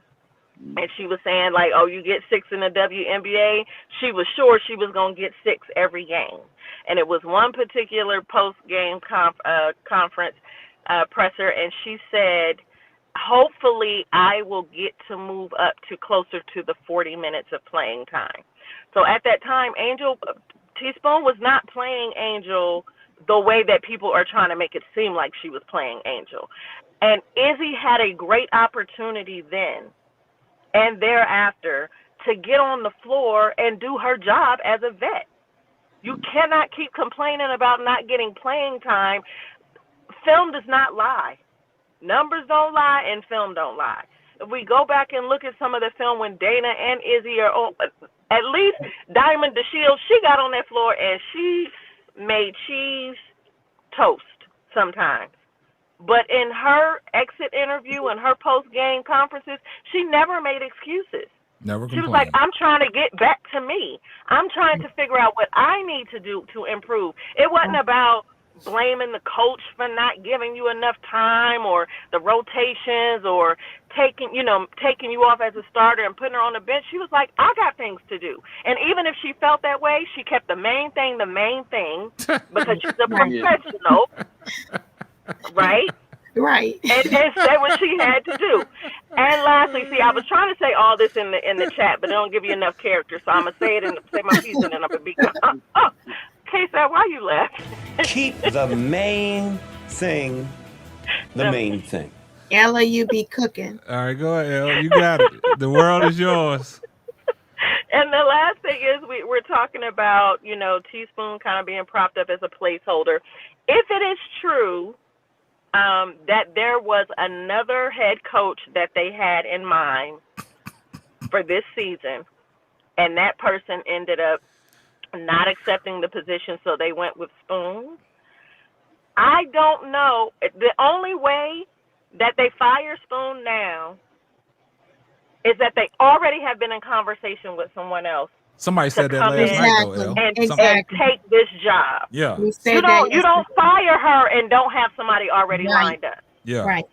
Somebody did make that point last night that they had to be talking to somebody that was going to come in, because now you're in a situation where you can't wait. You know what I'm saying? You got to get somebody in there now, because when we talked about the culture last night, somebody said now the culture is going to be different, right? Now this is a time to start building that culture with the new head coach. So you can't wait around. And L, to the point that you said, if this is true, that Teaspoon was there for 1 year, they already was talking to somebody. They got to bring them in now. We can't be waiting. This should be breaking news coming out here shortly that they got a new head coach. And now I'm going to go back to what somebody said this in the chat earlier. I didn't skip over it. I saw it.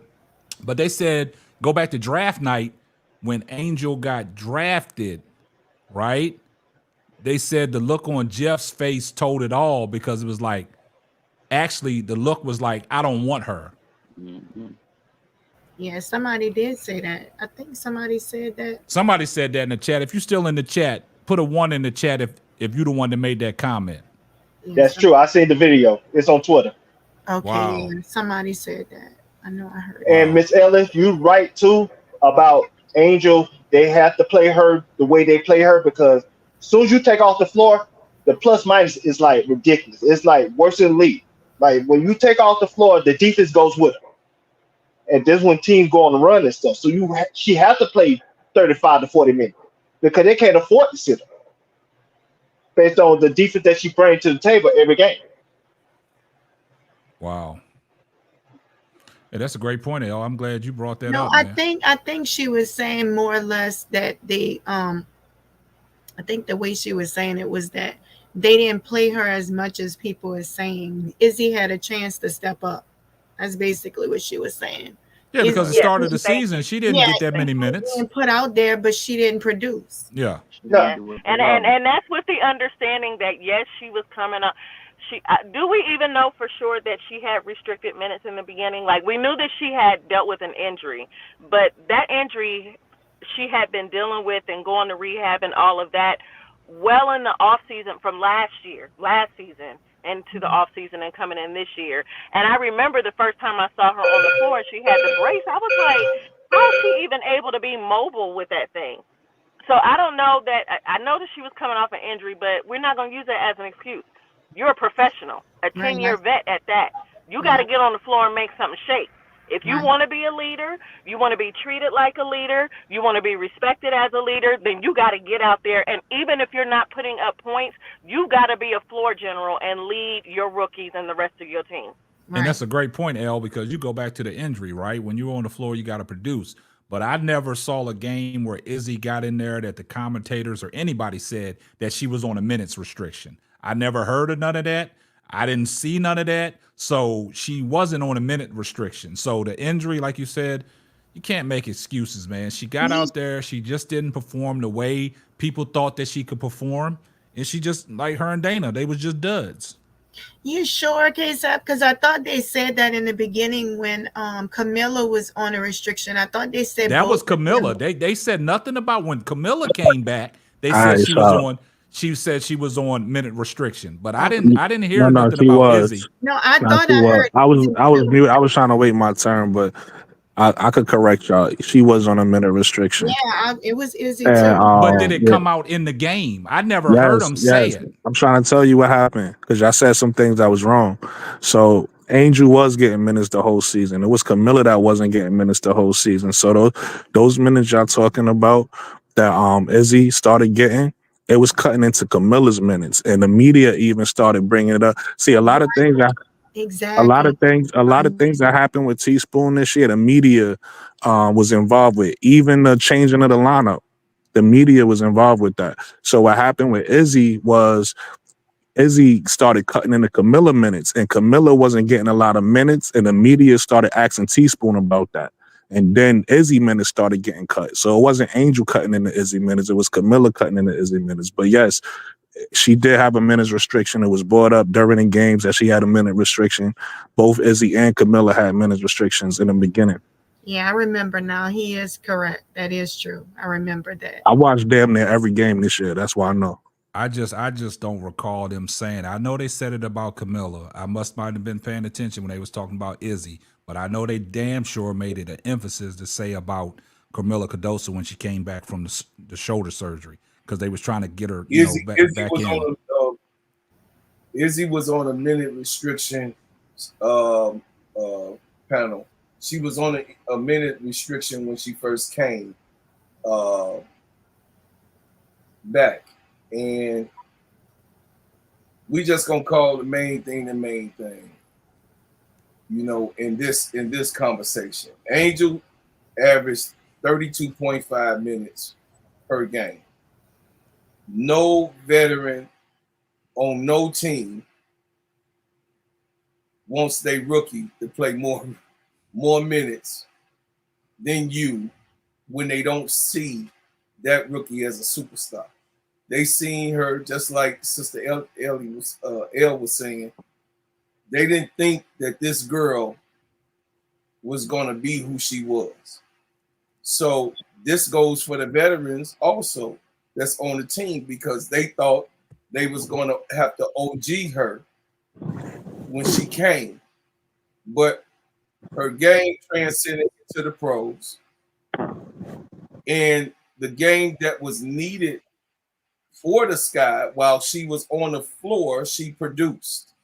So by her producing and getting the rebounds and playing the defense that she was playing, and then on top of it, she was averaging almost 14 points a game.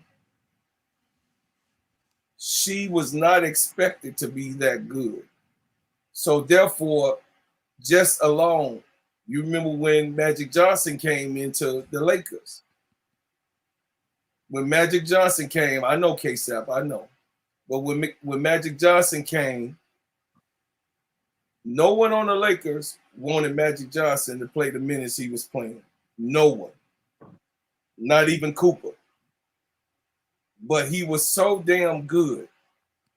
He was so good because Norm Nixon was there. So Norm Nixon was the key point guard.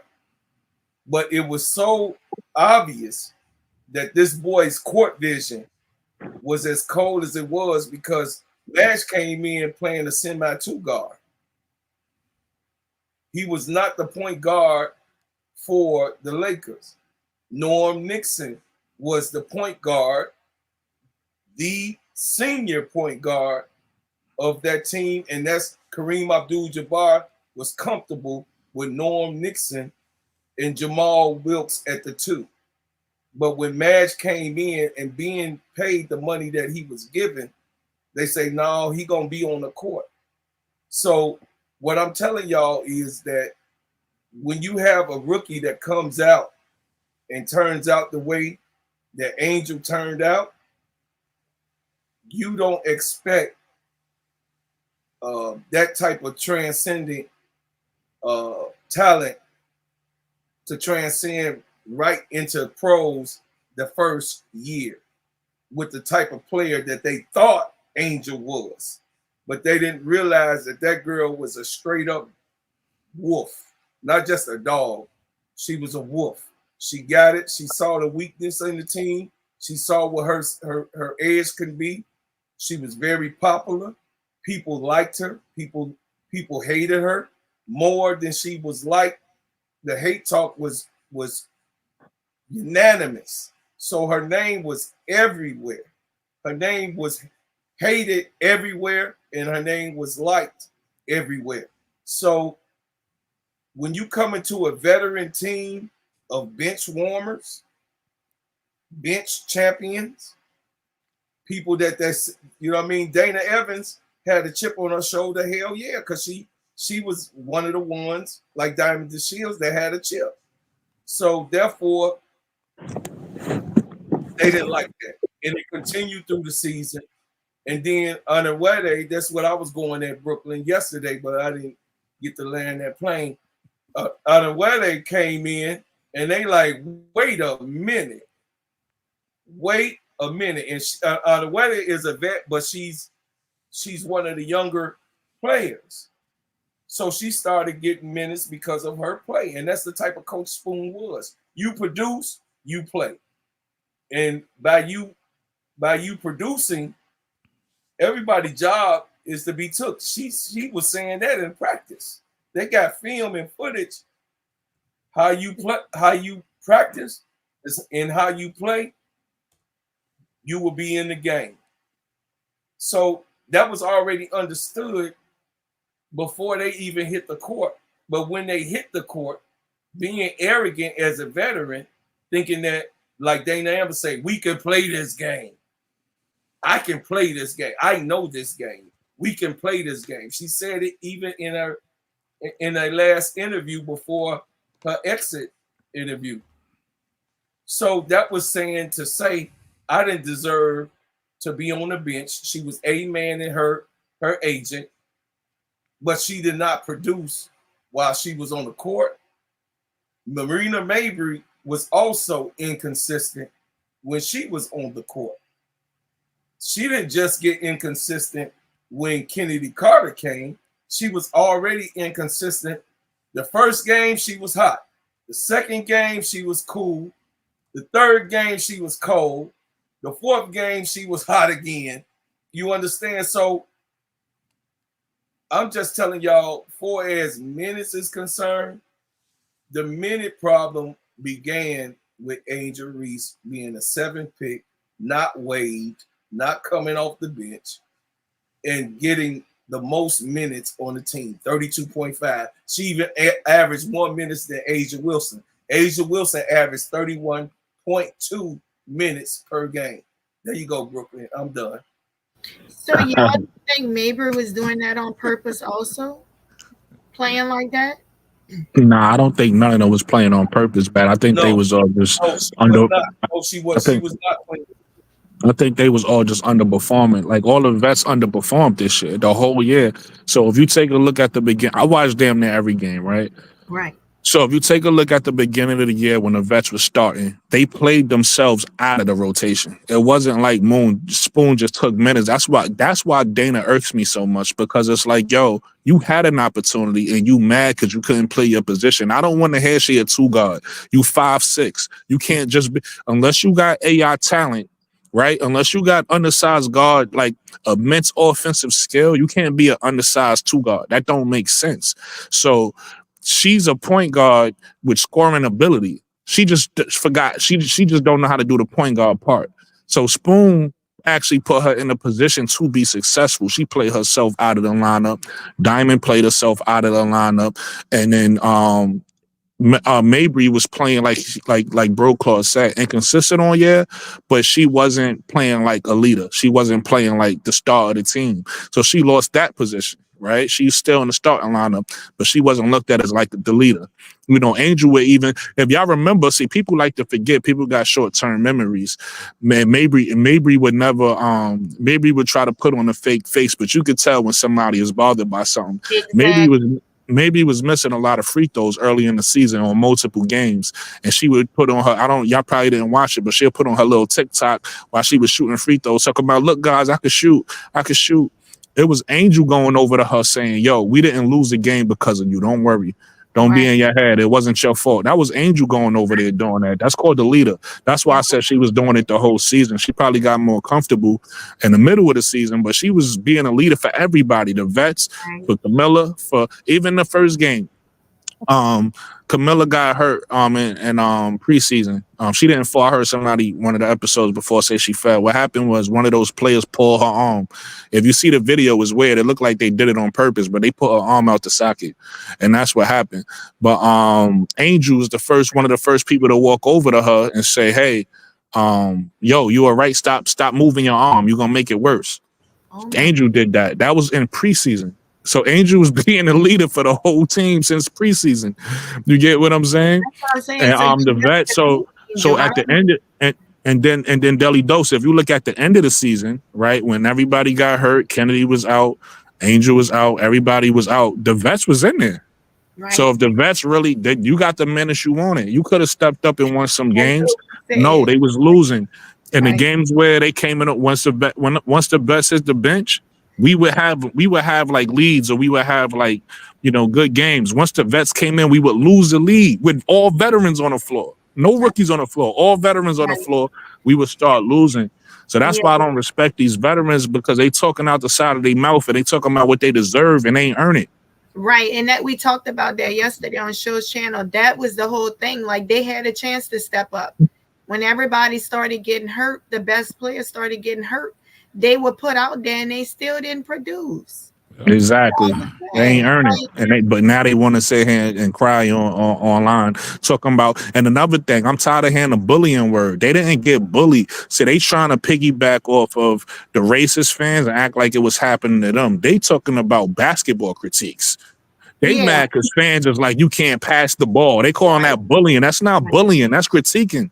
That's called, you know what I mean? That's called being a professional. Like, we got to stop calling these professional players. Like, right, because even KSAP said that. He was like, I never seen Izzy being tagged in posts and all of that. So like, the only one I do know that was, but that said they said something horrible, horrific to her was Diamond and Shields, and one of them play. I heard a rumor. I didn't see it myself, but I heard they said something along the lines of, he should have died from the right. tumor. I hope that tumor did to you or whatever. I forgot what they. That's the only thing I heard that was outside of them. Like, that was crazy. I'm like, yo, whoever Angel fans, Caitlyn fans, whoever said that was wrong, right? But that's the only thing I could. That's the only thing I heard that was out of bounds. Everything else was basketball critiques. Yep. Right. And they calling that bullying. Like, that's not bullying. Fuck out of here. Yo. And you could even hear it in Dana's. I'm sorry, brother. You could even hear it because Dana keep telling on herself. And that press conference she had with Izzy, she said out her mouth, "Oh, the fans are saying that I'm not passing the ball on purpose or something like that." She said, right? And then on the exit interview, she doubled down. She was like, exactly, I'm gonna work on my passing. I guess scoring is the only thing I could do. And and I want to go lead the league in passing over. So she's telling on herself the thing she's mad about is basketball critiques. It ain't. She not talking about nobody talking about her blackness, right? Her you know, nothing racist, nothing outside of bounds. She's mad at basketball critiques. Right. Yeah. Yo. So I wasn't watching salute to the panel. I wasn't watching. Yo, yeah, what I was saying, I wasn't watching Sky from the beginning. I caught on watching the Sky late. But I think you got to make a distinction between like what Mabry was going through and what Dana and Izzy were going through, right? You got to remember, Mabry came into a situation where she was never intended to be the number one option. She came there. Yeah, exactly. Copper was there. And then now you have a situation where she's the one with the most experience. She's got these rookies under her. And it's not just that you're expecting more of her than from the beginning. It's also the fact that she's the only person with a consistent three ball. She also has to do a lot of the playmaking. Because at that time, I remember like Lindsay Allen, for example, wasn't really starting. They hadn't decided on Lindsay Allen as their starting point guard. Chennedy was still coming off the bench. So, yeah, Mabry was inconsistent. But when you put so much responsibility on a player like that who has never been the number one option in their life before, they're going to be inconsistent. And then you add on top of that all of the pressure of the new fans. Because Mabry ain't used to all of that influx of college fans, bro. Like, she's not used to that. Angel is used to that. Rakia is used to that. Caitlyn is used to that. Mabry doesn't know anything. You can't say that. Mabry came from Notre Dame, man. So if we're gonna say they used to it, she used to it too. No, Mabry but not to this level, bro. Not to this level. Listen, bro, Gab, do your history, man. Mabry was her and Enrique played together in college, bro. She used to those big college games. She's used to that. No, you're talking about the games, bro. I'm talking about the level. The college game, as of the last 3 years, is nothing that Mabry's accustomed to. She started on the Dallas Wings, dog. I'm trying to tell you, her and Enrique played together from college to Dallas. I know what you're talking about. I know the college team that you're talking about. Enrique was on that team. Brianna Turner was on that team. Jackie Young was on that team. I know about that team. All right. It's not that I don't know, but what I do know is that the college game was not as popular then as it is now. I think we all agree on that. Like I disagree with you, and I'm gonna tell you why. I'm gonna tell you why I disagree. Yeah. The Y'all let him get WNBA. his point out first, and then y'all can come back and get him. Let him All right, speak. go ahead, bro. Go ahead. Yeah, no. So the point is that I'm separating those two because I don't think Mabry was jealous. I just think Mabry realized that the Sky didn't want to win, and that was the point I was getting to. Teaspoon came in at a time when the organization didn't have a direction. Mabry was there before, right? They then go and get a GM. They then go and draft these picks, and Teaspoon is under the impression that they're building something right now and that she's a part of it. The rookies are a part of it. Everybody's involved. They never intended for them to make the playoffs, in my opinion. They never had any plans for them to make the playoffs. And I don't think that there was any plan to tank. I thought that they probably just figured this team isn't good enough to win. When you're not good enough to win, you don't have to tank on purpose. There's some teams that just lose because they're bad. They ended up being pretty good. But when they realized that they were being pretty good, all of a sudden, Mabry, someone who would never trade, even if they demanded a trade, they trade them in the middle of the season. They could have kept her and gotten way better assets at the end of the season, right? They traded her because they're like, all right, we don't want to be in the playoffs. Teaspoon is still trying to win. Teaspoon realizes that this is a team good enough to win. They then bring in what I consider was not the best assets in terms of the draft picks were nice. But Mariah Jefferson obviously was coming off of an injury. Bynum, I always thought Bynum was fool's gold. And to me, like you could see that they were not, obviously they never tried for any hardship contracts, any 7 days or anything. Yep. Teaspoon was not in on that. I don't think they ever really talked to Angel. And what happened is they exploded in popularity. They saw where the game was going. They were like, all right, we're going to finish outside of the playoffs. We're going to use the fact that you finished outside of the playoffs as an excuse to fire you. All right? We're not going to give you what you need in order to win, even though we want you to win. We want the team to win in the future, but we don't want the team to win now. We needed an excuse to fire you. If Teaspoon is in the playoffs with the Chicago Sky, they can't fire her. If she makes it into the playoffs and you fire her, you look terrible. If she finishes outside of the playoffs, then you can say, oh, well, you know, Angel Reese was doing great, but you didn't develop Cardoso, or you didn't run proper sets, or you didn't run proper plays, so we can fire you, right?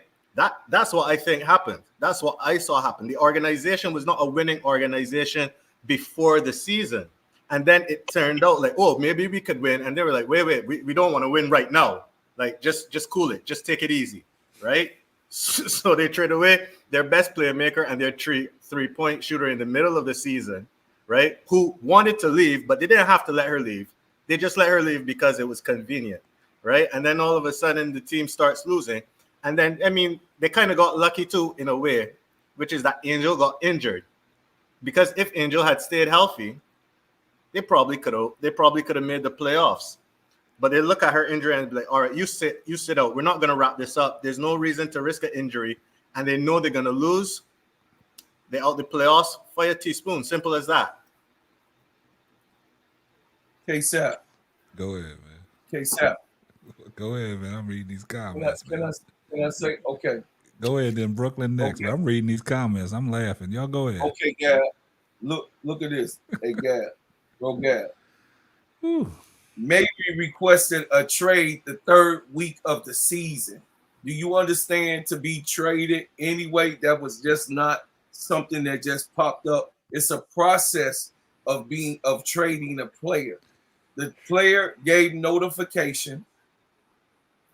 Once the player gave notification that they wanted to be traded, the GM takes it because he's the first one to get the notification that, hey, I'm not gelling with this team. I'm not feeling comfortable. I would like to be winning. I thought KFC was going to be here, and I thought that we have a better chance. Maybe requested in the third week. So then it takes time, bro, Gab, to negotiate. They had to find a team where she can go, that she asked for a contending team where she can have a shot at winning. Jeff, his responsibility is to go through the due process of making sure that this player, that he has a request of not wanting to be with the organization, don't believe in the organization, don't believe in the coach anymore. That's what Mabry was. So he had to do the due diligence to shop her to the other teams in order for him to get a deal, and then he shopped her to the teams that he had the best deal, which was the Connecticut Suns. It's a process. So she didn't all of a sudden in the middle of the season say, I want to be traded. That didn't happen like that, Real Gab. She requested to be traded in the 3rd week of the season. The due diligence in the process, I don't know if L or Brooklyn can contest to that. That's right, facts. So she requested to be traded already in the third, or maybe I think it was. I believe it was the 3rd week. I believe. Yeah, if anybody else. You're right, and it takes 3rd time. week, okay, that's not a transaction that happens. Yeah, that's not a transaction that happens overnight. That's not something I want to be traded. Yeah, Dana and Evans asked to be traded once she hit the bench. To your point, once she bro, went Claude, to the bench and lost her starting. Yeah, go ahead.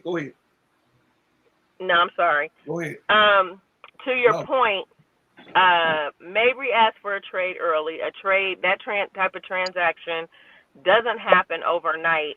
Everybody keeps saying what she said in a press conference about wanting to play for a championship-minded team. That might have been part of it, but that early in the season, you don't know who's going to be a championship team. It's too early in the season, first of all. I always say people telling themselves. I think it was Brooklyn or it might have been somebody else that was talking about Dana and how she told on herself. Brooklyn. Mabry, there was one post-game conference, and the reporters had asked Mabry about Angel. See, that's the other thing. You gonna piss somebody off if I'm in the press conference. I want you to be asking me about my game, but you asking me about somebody else. And that's what they were doing a lot of in the beginning. Right. Especially when Angel started getting on that double streak. Angel wouldn't even be in the press conference, and they were asking the other players about Angel. But this one particular interview, Mabry said, she made the comment about Angel being a vocal leader as a rookie, and she was not used to that. She said, you don't see that from rookies. Now, some people may have taken that comment like, oh, she's giving Angel her props because she's confident and she's coming in. Other people might look at it and be like, she might have been a little pissed off because I've seen the comments. She may have wanted to be the number one option and vet on the team, especially because her contract size was so large. She probably felt like she had more dominance in her role than what it ended up feeling like she was having. That's the first thing. The second thing is, yes, Dana asked for a trade as well, and the fact that she, was doing all of these shenanigans, her and her agent. The truth be told, nobody wanted Dana. That's why she didn't get traded. No other team wanted her. Facts. Yeah. Nobody wanted her.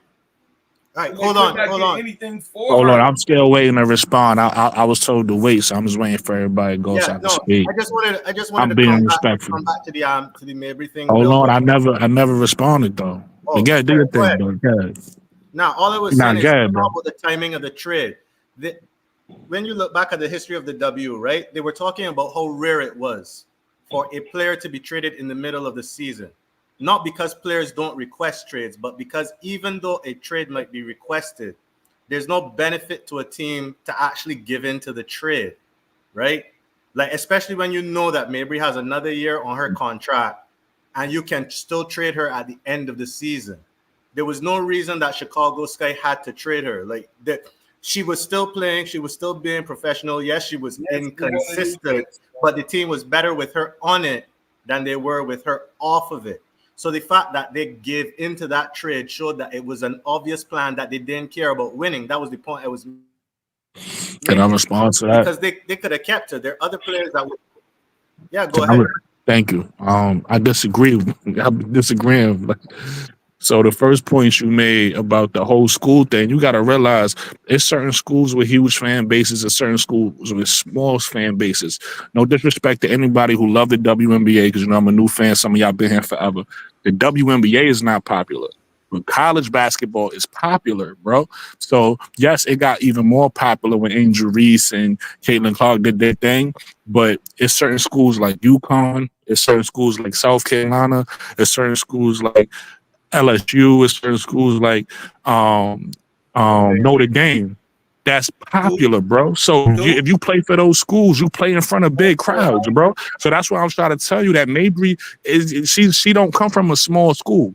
So your point would have made sense if she came from a small school like Weber State, like if we talking about Damian Lillard or something like that. If she came from a small school, then your point would make sense. She came from a school with a big market, right? That has a big fan base. So that's why I disagree with that point. It's very simple. I disagree with your other point because I don't know how, because you actually said it, but still didn't understand why it was a good trade. All right, so listen, before I even heard, let's talk about me personally, right? I was leading the charge with this. Before I even heard that Dana Evans and Mabry wanted a trade, you could go ask the people from Chicago Sky Central, because I was in their chat, and I said this. I wanted Mabry and Dana gone, bro. I said they need to be traded, and I said we need picks. Why? Because I tell people this all the time. Yes, I'm new to the WNBA, and I'm even new to college, but I started watching college first, and I know what's coming. See, a lot of people I've noticed since I've been here and watching the WNBA, most people who watch the WNBA pay attention to college, but they don't really watch college. They don't really know what's coming. So I'll be trying to tell them like, yo, it's some dogs on the way. So the Mabry trade was actually really good. We needed her gone because the assets we got from that, it wasn't the players. See, a lot of people don't realize when you making a trade, it ain't always the player you get back. It depends on the asset or the player. That's why, like, if you take somebody, I don't know how much you pay attention to NBA basketball, right? But if you take somebody like Danny Ainge, you don't want to get in a negotiation with Danny Ainge. He's going to kill you, right? And Danny Ainge, 9 times out of 10, is looking for assets. He don't care what players he gets back. He's looking for picks. You get what I'm saying? He's trying to get picks out the deal. That's the asset, not the player. So the Mabry trade was actually really good. It wasn't the Rachel Banham we could care less about Rachel Banham or Mariah Jefferson. They could have not have been in the trade for all I care. It was the picks that matters, right? So that was a great trade that they was able to pull off. I wish they was Elle was right. They was actually the only, and then if you know, everybody not Sky fans, so maybe I didn't pay attention. The Mabry trade never broke before it happened. It was Dana Evans that he was talking about first. And Annie Constable broke that. She was like, they trying to trade Dana. But Dana didn't have nobody who wanted her. That's why she with us. It ain't that we wanted to keep her. Nobody wants her. Not even us. Nobody. You get what I'm saying? So her frustration is mad at herself. That's why I don't like these vets, because they don't take accountability. They're not pointing at themselves. So that was actually a good trade that happened for the Chicago Sky, because now when in draft we could get a lot better. Think about it. And I know a lot of people feel like, and I guess I go into this point because it was a point I wanted to make earlier. A lot of people feel like, and again, y'all heard me say it before, I'm just being honest, this whole notion that, you know, you got to play these vets is silly to me. Because the people that's coming from college, the only thing I see, you got to realize this is not the NBA. This is the WNBA. These girls play 4 years. The only thing I say that I noticed that's a difference from college to the pros is literally weight. That's it. These girls have the skill level from college to play in the pros.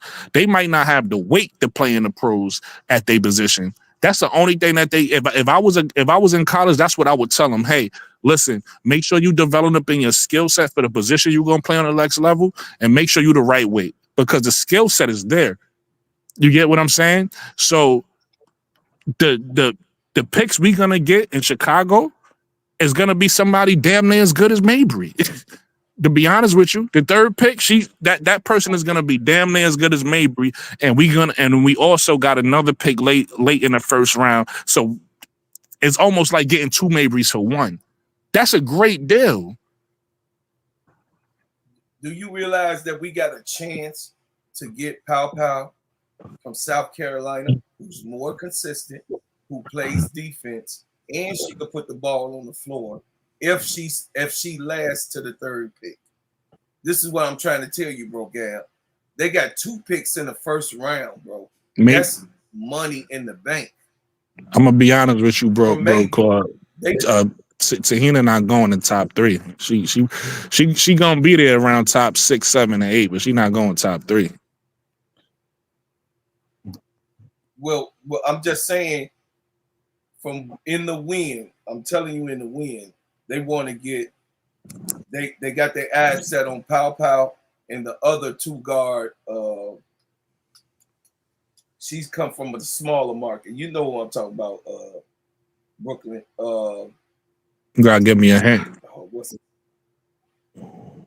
I'll get her name in a second. But anyway, they want someone to come. These rookies that's gonna come in, because like Brooklyn was saying, y'all, so I can hurry up. Brooklyn was saying that the WNBA is getting younger now because it's old. It is old. It's getting younger now. We're going through the phase where the younger players are coming in on that level. They on that level. These young women that's coming in stronger, faster, more accurate. Their vision of the court is much better. The players that's existing right now on the Chicago Sky. That's all I'm finna talk about. We had no visionary outside of LA. I believe LA is a visual point guard, but she's small. Okay, she did the best that she can once she got the play cue from Spoon to get that ball on the inside. She did as best as she could, but she was the only one at the point that would make sure them bigs get the ball. Outside of that, Chennedy Carter was the one passing. Mabry wasn't even passing. Mabry was chucking the ball. If y'all remember, all the way to mid-season, Mabry was chucking that ball, especially when Kennedy came. I'm gonna give Mabry out credit. of that lineup. Mabry was trying to pass, but she would turn it over. Like because she'd throw the full court pass and then it get turned over. Like she was doing stupid stuff. Like that's why she had to get traded, bro. All right, Daily Dose of Tea. I know you've been waiting. Go ahead and fire off. No, I just wanted to say something, piggyback off of what Claude said about the league is getting younger. Did y'all see what they're saying? Teresa might be this might be her last year, and it made me think about when Brooklyn was saying that on your podcast one night. He was saying that some of them need to go, but I just he been shitting on the old people. Yeah. They dinosaurs. No. So when I seen that, I'm like, oh my goodness. I said Brooklyn was, that was something he had talked about. Yeah. So that's what you agree on, Daily Dose of Tea. You want all them veterans just to be good riddance. Hey, man, don't be. Hey, listen, let her have her opinion. Hold up. Can I talk? Can I talk? I let all y'all get y'all 12 minutes in, some 15 minutes. I just was responding to what the Daily Dose of Tea said. I asked her a question. I said, that's your thinking of it? Stand on it, Dose. Agree with it. I don't. Stand on. Don't do that.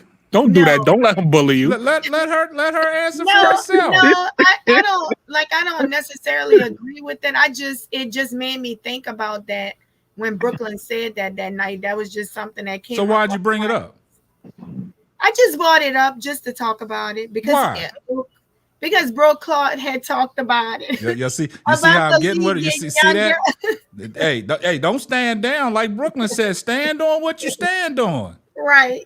Don't run from it. Right. Listen, man, you leave it up to K-Sap. Tina Thompson will still be playing. Yeah, I was just messing with you though, man. That's a good point. And, the WNBA is getting younger. You know what I'm saying? More excitement. You know what I'm saying? They faster. They stronger. They got more athleticism because you've seen these, and they bigger. Yeah, you see these girls in college. They a better package. You know what I'm saying? They got things that, because the way that these trainers and the way they get with these people and work out with these people, they show them all these moves, man. I didn't see video footage of Juju Watkins working out with Phil Handy, Mr. 94 feet, and what she got in her bag, the Euro step, making it look like she's playing with the men, working with her left hand, working with her right hand, the mid-range game, the pull-up, the footwork, coming off of these pin downs, coming off these screens. Like, they just add more dynamic to the game. Everybody used to, when the WNBA formed in 1997, it was just a certain style of play.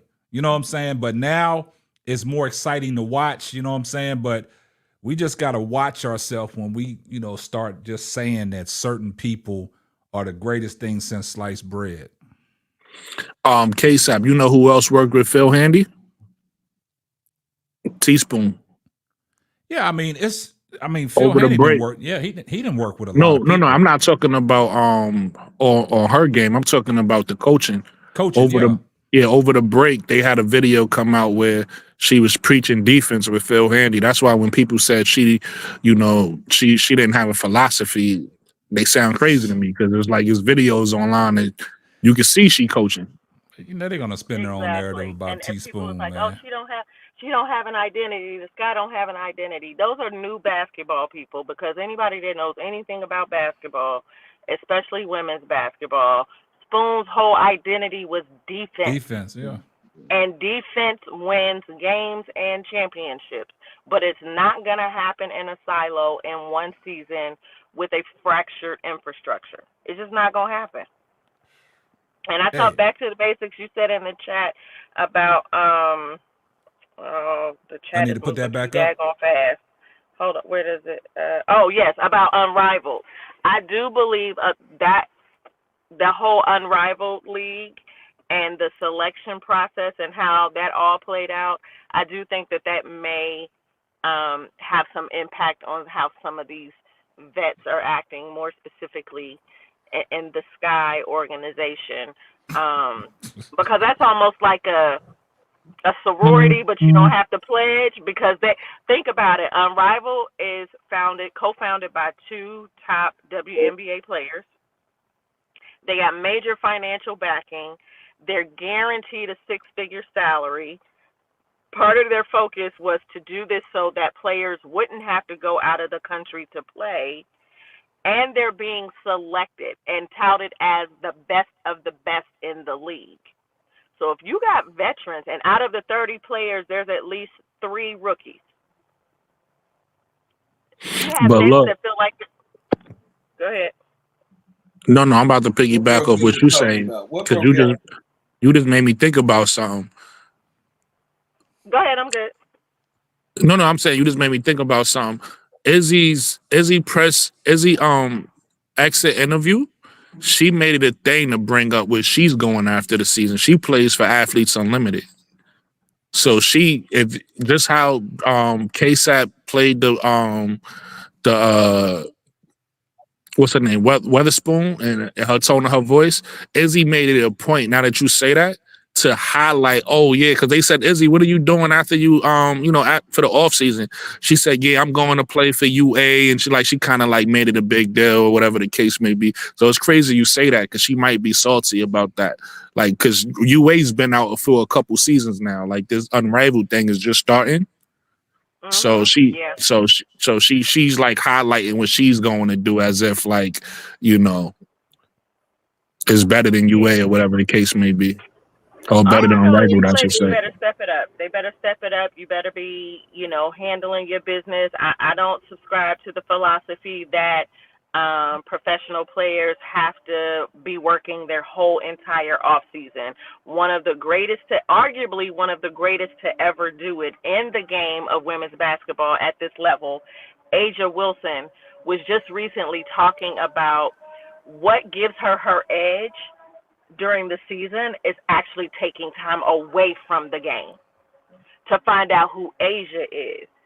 to get herself centered, and you got to disconnect. Think about anybody here, whether you're an entrepreneur or you work for somebody else in an organization, a corporation, you get burnt out on your job. So this idea that people feel like, oh, you got to be doing this 24/7, 365 days a week.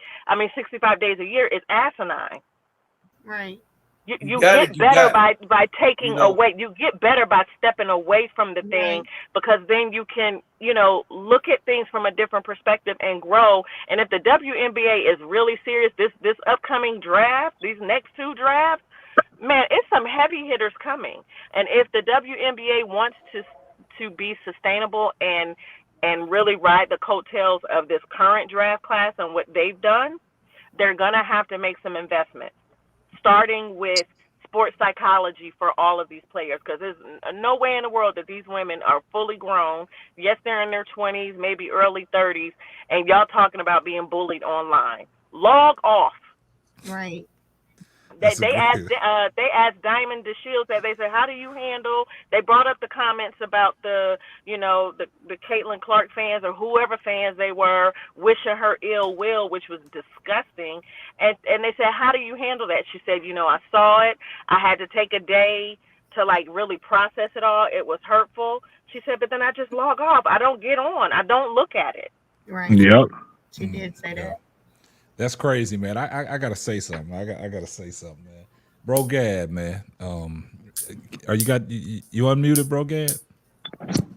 Yo, okay, so yeah, I'm right here, man. Man, what have you done to the chat, man? What's going on, man? Bro. Why yes, I just realized that in complimenting certain aspects of Mabry's game, I have revealed myself as a closet Angel Reese hater. I did not realize that, bro.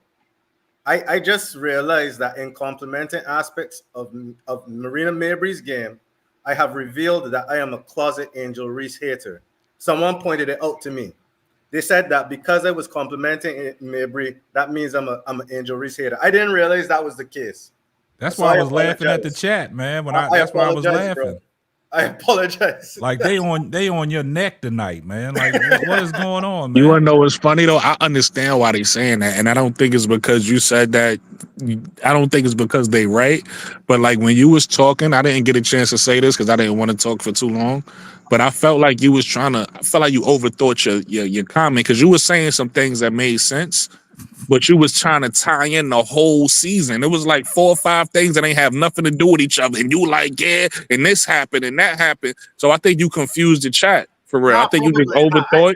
I agree with that. Yeah, I think you overthought what you said and talked too long. And the chat was like, wait, he hate Angel. Like, because I didn't get you hate Angel. Yeah, I just thought you was like, I just thought you was like really tying things that ain't have nothing to do with each other in with each other. So it made you look crazy. Was saying, so when Bro Claude was talking and I was laughing and he said, I know K-Sap. I wasn't talking about you, Bro Claude. I'm laughing at how they on Bro Gad's head. Like, yeah, right. No, what I was trying to say is you got to separate what Mabry was going through from what Dana and Izzy don't say it again, bro. It sounds crazy, man. Bro, it sounds crazy the first time. Even when you said that, you was wrong, bro. Like you got to tie it in. You got to realize all of those vets, they all was together. They was in cahoots. It's just that Mabry got traded, so it left everything on Dana, and then Dana brought Izzy into it. Like they was all in cahoots, bro. You can't separate it. Yeah, Mabry was in cahoots with Dana and Izzy. Yes. Why you think she asked for a trade? Why you think Dana asked for a trade? Definitely. They was in cahoots. It was Dana asked for the trade. Dana asked for the trade before Mabry. Did you know that, bro, Grab? No, I know that because her agent was. They could not get her off, dude. But they could not get her off. They could not. Nobody wanted the deadbeat Dana. Nobody wanted. I know that. Okay, so you have to get that in your brain that it was no haters and all of this thing talking about. They couldn't get the graveyard player. They could not get with her because she was dug in too far. I ain't even defended Uncle J.E. said we don't care what Mabry was thinking. Yeah, bro, I didn't even care about Dana, bro. I haven't even. Man, boy. I just think he said the wrong things at the wrong time. Yes, he did. And the chat just went I mean, crazy. they don't want to hear nothing about Maverick. They just, bro. I didn't even finish the point because I was saying that I thought Izzy should have been traded. Like I've been saying since the beginning of the season, right? From the time that I saw Izzy, that I don't think she fits with the Chicago Sky. Okay? Like people would be like, man, she could play a role off of the bench or whatever, you know, she could come in, she's really offensively skilled. I actually don't think that she's that offensively skilled. She has like one move, a turnaround face-up jumper. That's literally it. She has no handles. She can't defend. Bro, Gad, just stop, board. man. Right? What? Just stop, man. They didn't change your name to Bro Man. And I'm gonna be honest with you, that's not what you're saying ain't true either. She got Bro pivot. She got. I'm exaggerating, but what I'm saying is she doesn't bring that much to the game. That's all. Right? Yo, Gab, you know who don't got no handle. You know who don't have no handle? Don't do it, man. Caitlin Clark. Who don't have no handle? Caitlin Clark doesn't have any handles. No, you know Caitlin Clark don't have no handles. So if you want to talk about Caitlin Clark, we could talk about Caitlin Clark. See, look, that's what he want to do. That's why he came here. He up here trying to cause confusion. Yeah, he trying to cause confusion now. You know, because they on his neck, they calling him bro sad, bro mad. Hey, chat game, get bro God. When he said that about Maverick, he was causing confusion. That's why the chat lit. Yeah, that's what I'm saying. The chat, y'all must. Hey, how many shots y'all had in the chat, man? Because I don't know what's going on tonight, boy. Mabry's not here. She's not here. She's not walking back in that building no time soon. So we gotta let that ship and sailed. We gotta let that go. Right. So yo, this is the last thing I want to say about Mabry because everybody keep talking about. Yo, this is the last thing I'm gonna say about Mabry because everybody keep talking about how well she doing. She went to a team that decided she was best coming off the bench. That's how well she doing. She's a bench player. Correct. Yeah, we're gonna move on for that. Exactly. Yeah, we got because I don't know what you did, bro, Gad, man, but you woke up, boy. You woke up the chat, boy, and then you going back and forth. Now he wants to agree with you, bro. Now he's trying to agree with me, right? Bro, I agree with y'all 90% of the time, but because it's coming from a Fever fan, y'all don't take it genuine, so I can't help it. No, man, they ain't got. There you go. Hit the cause confusion now. Ain't got nothing to do with no. They only here to cause confusion. Right. L, you got to get him, L. Get him, L. I know you want to get him. The Lynx win so that the Connecticut Sun Hey, lose, Patrick, click the link. and everybody will be happy. All right. Listen, Patrick, click the link. Y'all don't want me to go on a tangent up on K-Sap, the stage. I'm trying to be respectful of your platform, K-Sap, and not. This ain't my show. Hey, Anthony, click the link. Do what you got to do. Go ahead. What you got to do? Go ahead and get off. Go ahead, El. Go ahead, El. You know, I'm gonna leave them alone because I can't even fully engage right now because I'm too busy in the comments. Going back and forth. But bro, look, everybody is entitled to their opinion, but don't gaslight us. Don't gaslight us. Right. What am I gaslighting you guys about? What am I gaslighting you are gaslighting. You about gaslighting. What? About what? About everything. Every time I hear you, before I even got a wrench, got invited to come up on the stage, you gaslight about everything. And it's good. It's all good because that just might be who you are. You can have your favorite. I said it last night. I love Angel Reese. She's a dog. I love her game. I love her raw talent. But I will never sit up here and act like she is the best player in the world. Like she doesn't have areas where she needs to develop. And I'm not going to raise her up to the detriment of another player. Exactly. I'm never going to do that. And that's what you do. Say it again for the people in the back. Who does? Bro God got cooked in the chat. Bro God got cooked in the chat and on the panel. That's crazy. Hold on. Do you actually have any idea what my opinion is of Angel Reese, or you don't know? Have you ever heard me speak? Because I know Brooklyn knows. I wouldn't do it, bro, God. I wouldn't do it. I'm not sure that you know. What I do know is that I've never heard you say anything good about Angel Reese. I'll tell you what I think. Hold on. He asked me a question. Let me answer. You asked me a question. Let me answer. What I do know is that you've never given AR props that I know of. That anytime that I've tuned in and I've been listening to K-Sap for 2.5 months now. Me too. What I do know is that you will prop Caitlin Clark up no matter how dismal of a performance she's had in a game. That white woman. Exactly, Al. That's what I do know. So what you can't do, what I won't allow you to do is gaslight me, a black woman. I'm As not a gonna black do that. man, too. You're entitled to your opinion, and I respect that. But let's not play games. Don't Tread be a lightly, bro, manipulator. God. Tread lightly. Don't throw stones and then hide your hand. That's why they're coming for you in the chat, because people see it. Like, stand on business. Say what you gotta say and stand on your business. Don't and be like, overtalk yeah, a black woman. L, I'm not going to overtalk L because I have as much respect for L as I do for anyone on this panel. Because you wouldn't do it to Caitlin Clark. You wouldn't do it to that white woman. So don't do it to a black woman. Wait, hold on. What? Anyway, no, I'm Brooklyn, start trolling, bro. Anyway, L, I'll speak to you directly. I have never, ever, and KSAP knows this, whenever Angel is the topic, I speak my mind. I think that she has great potential. I think she's an all WNBA level defender. That's the first thing. People talk about how she needs a mid-range and she needs post moves and this, that, and the next.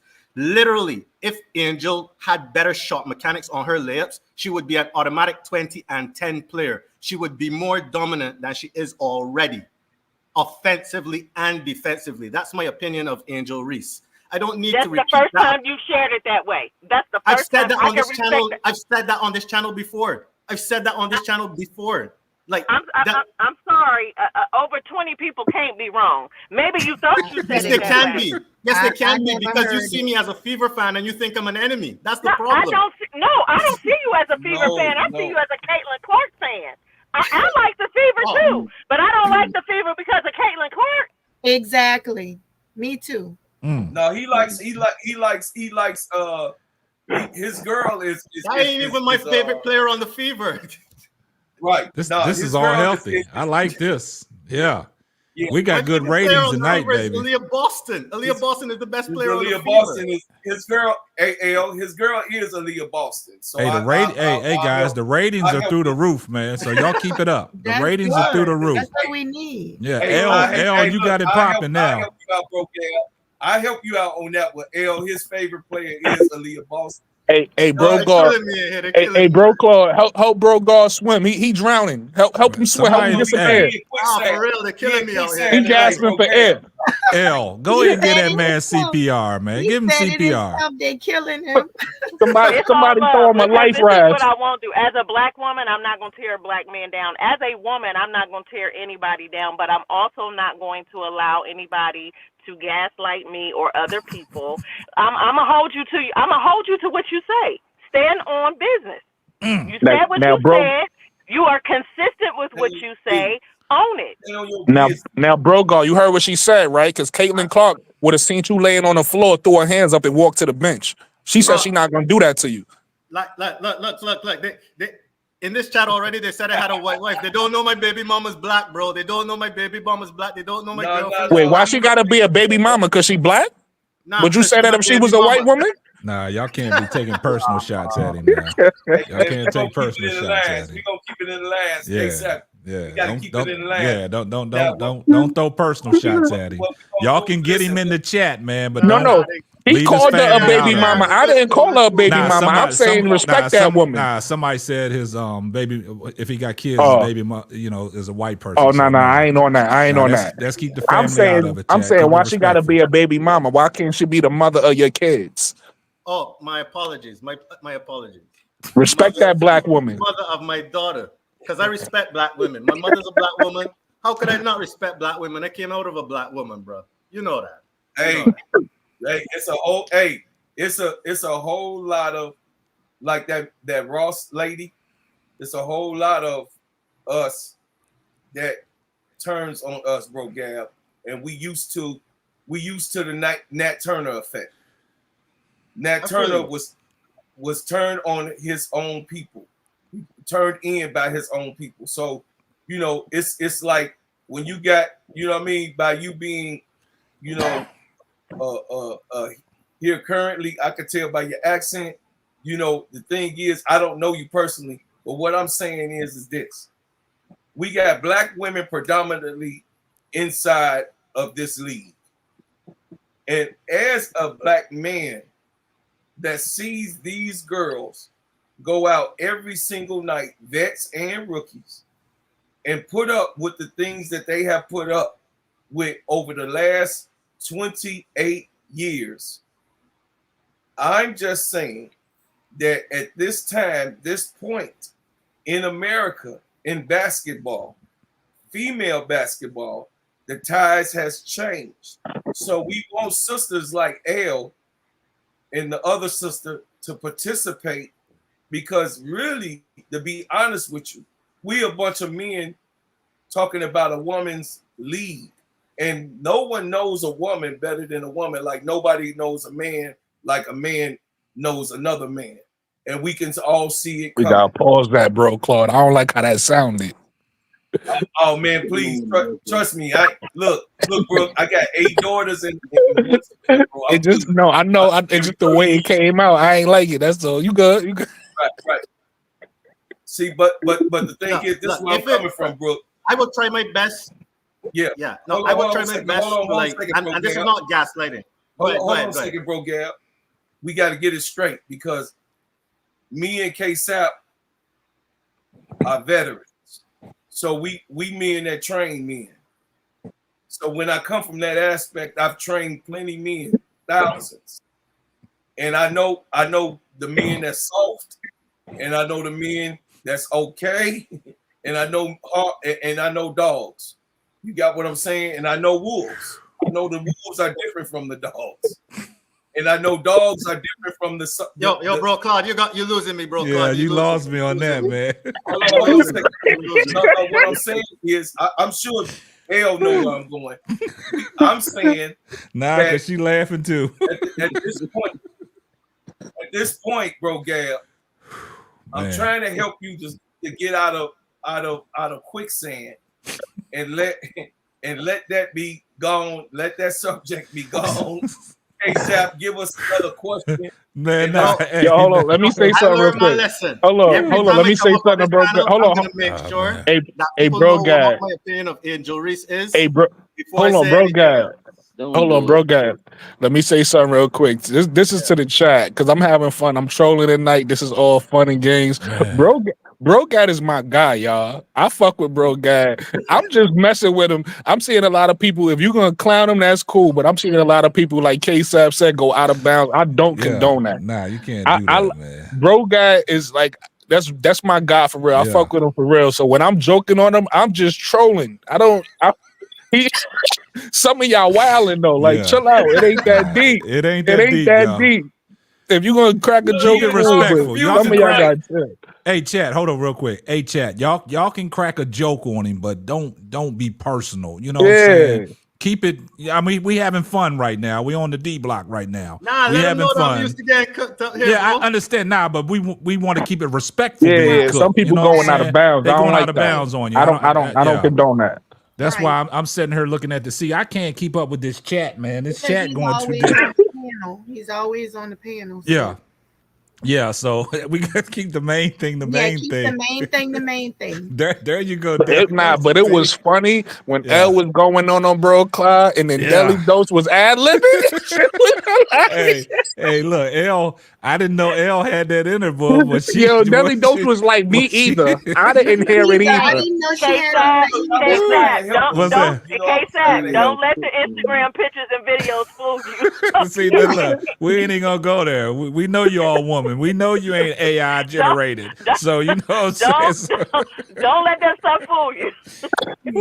You hey, bro, guy, word of advice though. But it was healthy though. Yeah, I'm listening, man. Hey, bro, guy, word of advice. Now that Elle cooked you, you gotta know when to take a L, bro. You gotta know when to hold them and when to fold them. Yeah. Sometimes, even though, listen. I'm giving you advice. Brother to brother. Sometimes, even though you know in the past you might have said this, that, and the third about Angel, she don't know that because the time she was in here, she didn't hear it. Yeah. So at those times, you gotta be like, you right. You gotta take the L, and then you gotta show her who you are. You can't go back and forth because you're gonna lose. I heard in the tone of her voice. I'm from Brooklyn. So sometimes you could tell when the odds are stacked against you. And then she had Deli Dose on her side. It was nothing you can do because you was getting cooked on stage and the chat. Right. You lost that battle. It was over for you. That's why I said don't go back. You wanted to prove your point. You lost. But I think it's more of the fact that people know, because he's always on the panel. So I just think that people know he's a Fever fan, Caitlin Clark, Leah Boston, whoever. Don't pour the salt. Don't pour the salt on him, Deli. Right, and I think that's what it is. So I think by y'all talking about things that Mabry did, you know. Don't say y'all. He did. That was him. Well, yeah, It was me. It was me. I'm taking the L. So I think that's why they went against him, because they really don't think he's a Chicago fan. So I think Well, he's not a Chicago fan. They had the right to go against him. Yeah. He's not a Chicago Sky fan. I love to watch the Chicago Sky, though. I do watch them. I do watch them a lot. I'm a closet fan. I'll tell you that. The thing about Bro Gad, man, he gonna take the ass whipping and keep on ticking though. And he don't run either. Like a lot of people will be getting cooked and they will leave. Bro Gad gonna stay around. He gonna take his whippings like a man. That's one thing I would say about him. Yeah, I've seen him on different vibe. platforms and they trying to cook him. He ain't going nowhere though. So we got y'all get used to seeing him, man. But he gonna be around, man. He ain't gonna run. Like that, yeah. He doesn't leave. You know, he's still he just take his L, like he said. There you go. Hey, Duval got back in here. He wanted to say some things. What you got, Duval? You on mute, Duval?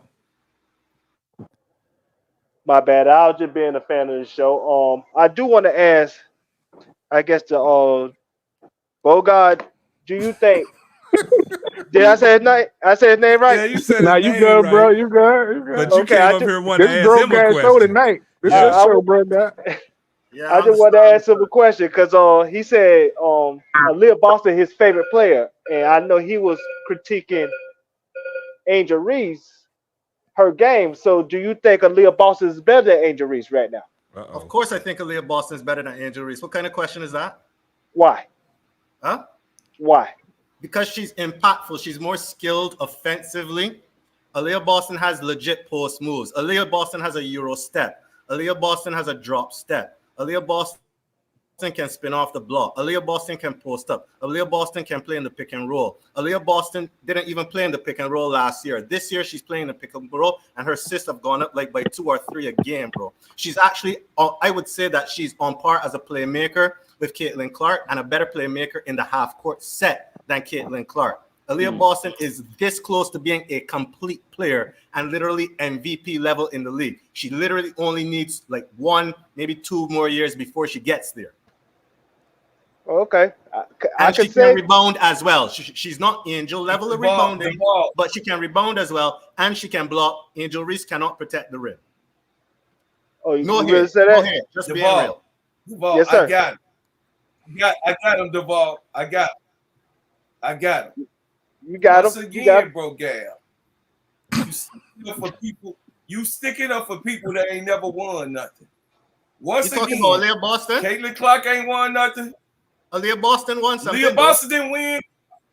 No, her senior year, she didn't win anything. No, She no, went Aaliyah home Boston crying. has a national champion. Bro, Aaliyah Boston has a national champion. Aaliyah Boston is a national champion. Don't come up and tell me anything about Aaliyah Boston ain't won nothing. Aaliyah No, Boston I ain't is a talking- national no, I'm champion. talking An about in her undefeated senior national year. champion, bro. But she wasn't the lead. But she wasn't. You talking Yes, she about was. when Asia Aaliyah Wilson Boston was was there, the dog. best player on South Carolina. not Asia Don't Wilson, tell me not about Asia Aaliyah Wilson. Boston, I'm bro. talking- not Asia Wilson. I mean the rookie team. Hold on, bro, Gab. I'm talking about the rookie team. Don Stanley's rookie team was there to help Aaliyah Boston. They won the championship. The rookie team that played all 4 years, Aaliyah Boston was playing behind them. And when she won the chip, when they won the chip, she was not the keynote player on that team. She was just like Dana Evans. She was on the bench when they won. So No, now, she wasn't, bro. Aaliyah once Boston again- was a starter. What are you talking about? Hold on. Once again, bro, Gab, I'm trying to help you. Once again, bro, Gab, Aaliyah Boston could never be as impactful as Angel Reese. You just compared their seasons, right? You could tell me every tool in a toolbox, but if you can't hold that wrist, bro baby, is funny. if you can't hold that wrist the right way and take off that, You ain't doing. You ain't. I'm not You gonna ain't tell no you. plumber. I'm not gonna tell you who to like. If you don't know I'm how not to gonna put tell that you pipe- who to like. What I will tell you is this: Aaliyah Boston, as a rookie, had the highest field goal percentage in the entire league last year. Not as amongst rookies. Okay, I said Entire. this year. As in I better say, than see, you any talking big. about the past. You like them old OGs. You like them old OGs. Man, I used to do this, baby. No, we talking about this year. Was she better than Angel Reese? Yes, she was. She was No, the she best wasn't. player on the playoff How? team. No, She she wasn't. was. Oh Where my God! Hey, Sap, where- get this man some medicine, man. Get this man, K-Sap. I tried to help you. Al, don't get him. Hold on. If she was more impactful than Angel, she's better than Angel the Reese. numbers would show. The numbers do show it. All the advanced statistics Listen, show it. the numbers don't lie. Aaliyah Boston is better than Numbers Angel do Reese. not lie. And this is what Brooklyn. Hey, Brooklyn, Bro, Aaliyah Boston is better than Angel Reese. No, she Bro, not, go man. ahead and cook. Yes, she is. K-Sab, this No, is she when I not. need the soundtrack. They just came to cause Where? confusion. Because what? They only Bro, here to Aaliyah cause Boston is confusion. better than Angel Reese. There's nothing that you can do to convince Bro, me of that, Gab, bro. bro, She's a Gab. better offensive Okay, player. okay, bro, Gab. She's Okay, here she's go. a much Okay, better bro, rim Gab. protector. Do you think? What? Do you think that she had a better year than Angel Reese? Absolutely. Because she's also a playmaker. Is Angel Reese a playmaker Absolutely like not. Aaliyah Boston? Yes. Absolutely Hold not. on, hold She's on. not. Have you seen You know Aaliyah what? Boston out of the start role? Have you seen Aaliyah Boston out of the start role? Angel Reese. Listen, Angel Reese. I can tell you who has more assists to Angel Kim. Reese didn't just rank. Wait, hold on. Angel Reese was ranked in the top in NBA player when it comes to impact. Her plus minus was way better than Aaliyah Boston. Her plus minus is better than Angel Wilson. Than Is Aaliyah Angel Boston. Reese better I'm than talking Angel about this Wilson? year. I don't know what about Angel Reese's plus minus is better than Angel Wilson. Are you telling me that because Angel Reese's plus minus is better than Angel Wilson, that makes her a the better plus player minus than is Angel there Wilson? for a reason. The plus minus is Then be the plus consistent. minus is You're there. using Bro, the plus you're minus using plus is there. minus to say that she's better than Boston because of plus minus. So that means that she's better than Angel Wilson because her Listen, the plus minus plus is minus, also better than Angel the Wilson. plus minus means that listen. Be consistent. Just tell me that you think that Angel Reese is better Yes, than her Angel plus Wilson. minus is if a player, dog. If a Can I player, say something? Because I'm gonna stand on business, bro. I know the stats. Let's just end this conversation real when quick. that player is You in are the game, comparing the team a is second-year better. player to a rookie. The team is better. Go ahead. Go ahead, L. L, go ahead. You comparing Aaliyah Boston, who was Bro, guy, you did it Rookie of the again. Year last year, to a first-year rookie who came in and dominated everybody in the league, including Asia Wilson. Asia said herself she did not want to guard Angel. Ain't nobody saying that about Aaliyah Boston. Aaliyah might be a more polished player around the rim. She's supposed to be. It's year 2. She's supposed to be. She's been in training camp. She done had a full season to adapt to the level of play in the W. And you talking about a girl who just came straight from playing in the national the playoffs for college, the NCAA tournament, going straight to Chicago with very little time to prepare. She didn't even have time to work with a trainer. And she still was dominating the whole season. Can I add to that? You be gaslighting. You're right, because you can't Al, even you be are right. honest with your assessment. This is the perfect example of what I was talking about earlier. You refuse to really give Angel her just due. That you will sit up here and create this false ass narrative. I don't even cut, but you creating this false narrative of like Aaliyah Boston is better than Angel Reese. Yeah, you're right, L. You're right. How? I can't. I don't want to be right. I don't want to be right. I just want to have a real conversation. What do you want my opinion or do you want me to agree with you? I think that Aaliyah Boston is better than Angel Reese. No, I don't want you to agree. Oh my gosh. You can't ask me a question and then don't let me answer. Hold what on, I once, get bro, how you Claude. did that. Let them two hash this out. Let's go. I like No, this. it wasn't me Healthy. comparing the two of them. I was asked if Angel Reese or Aaliyah Boston is better. I didn't bring that up. I was asked that, and I gave my honest opinion. No one said that you brought it up. You gave your honest opinion, and it was a bogus one. All right, because you just refuse to give Angel Reese credit for the type of player that she is. Again, I don't know what you're hearing. I don't even know what the chat is saying or what y'all hearing. Nobody is saying that Angel is a top tier player, but you cannot discredit. She's a power player. She makes a difference on the floor. So for you to sit and say, even if the question was asked to you, who's the better of the two, and you can honestly say with a straight face and a pure heart that Aaliyah Boston was better than Angel Reese this season, come on, my guy. Come on, I'm trying real hard to be respectful. Shots, K-Sap. Angel is more impactful on defense, and she can score. And let me add this to it. Can Aaliyah Boston? Let me add this. Can Aaliyah Boston say she shut down Asia Wilson, Nafisa Collier, Brianna Stewart, Neke, Tina Charles, Brianna Jones? Those are great players, right? Can I answer that question? Let me finish now. Let me finish. Angel Reese shut them down, all of them. And according to the ESPN rankings, she is ranked 15 as players in the league. Now, Caitlin Clark was ranked higher, but she was ranked 15 in the league, so that means she's a great player. All right, bro. I can answer your question. All right. Go ahead. This is not disrespectful to Angel Reese. Angel Reese is a great defender. Angel Reese is a very switchable Hey, bro, defender. Claude, can I say 1 something? through 5. Bro, Claude, let me help you out. Defender. Okay. I mean, bro, God. I'm sorry, bro, God. Let me help you out, Please bro. listen to what I'm saying. Please listen. Wait, just let me finish. Just let me finish. Aaliyah Boston is literally, hold on. Aaliyah Boston is literally the only interior defense that the Indiana Fever have. She is the only interior defense. She was not playing alongside Elizabeth Williams for the first 10 games of the season, and she did not have 6'7" Camila Cardoso next to her. She's a 6'5", probably 6'4" center, undersized against most of these bigs, and she has no help. She is literally the only elite two-way player on the Fever. Either you have players that are really good at defense and suck ass on offense, or they're pretty good on defense like Lexi Hull, and their offense is limited.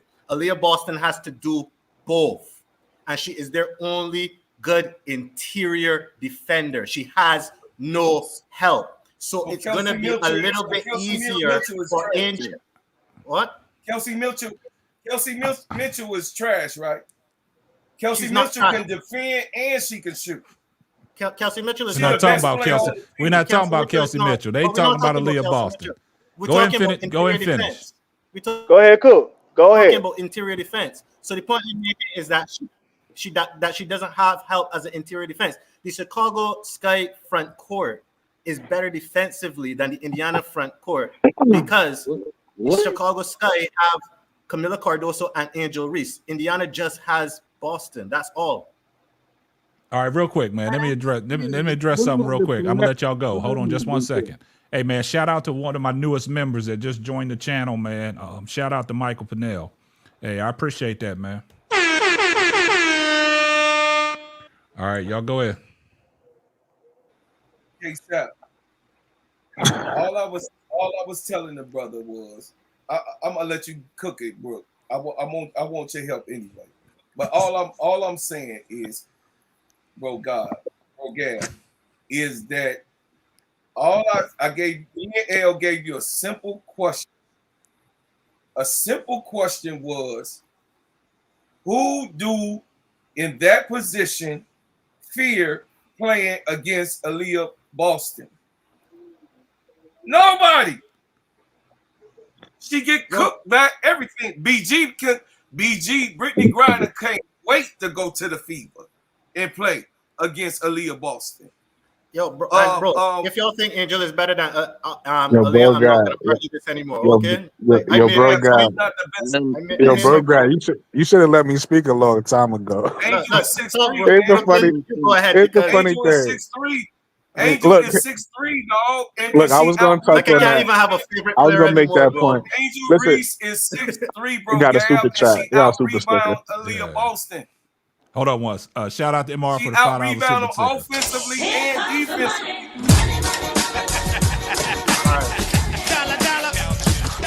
All right, go ahead, man. Appreciate you, MR. All right, so this gonna be a Bro, shocker to Gab. the parent. Here, yeah, broke. I thought Go you was ahead. done.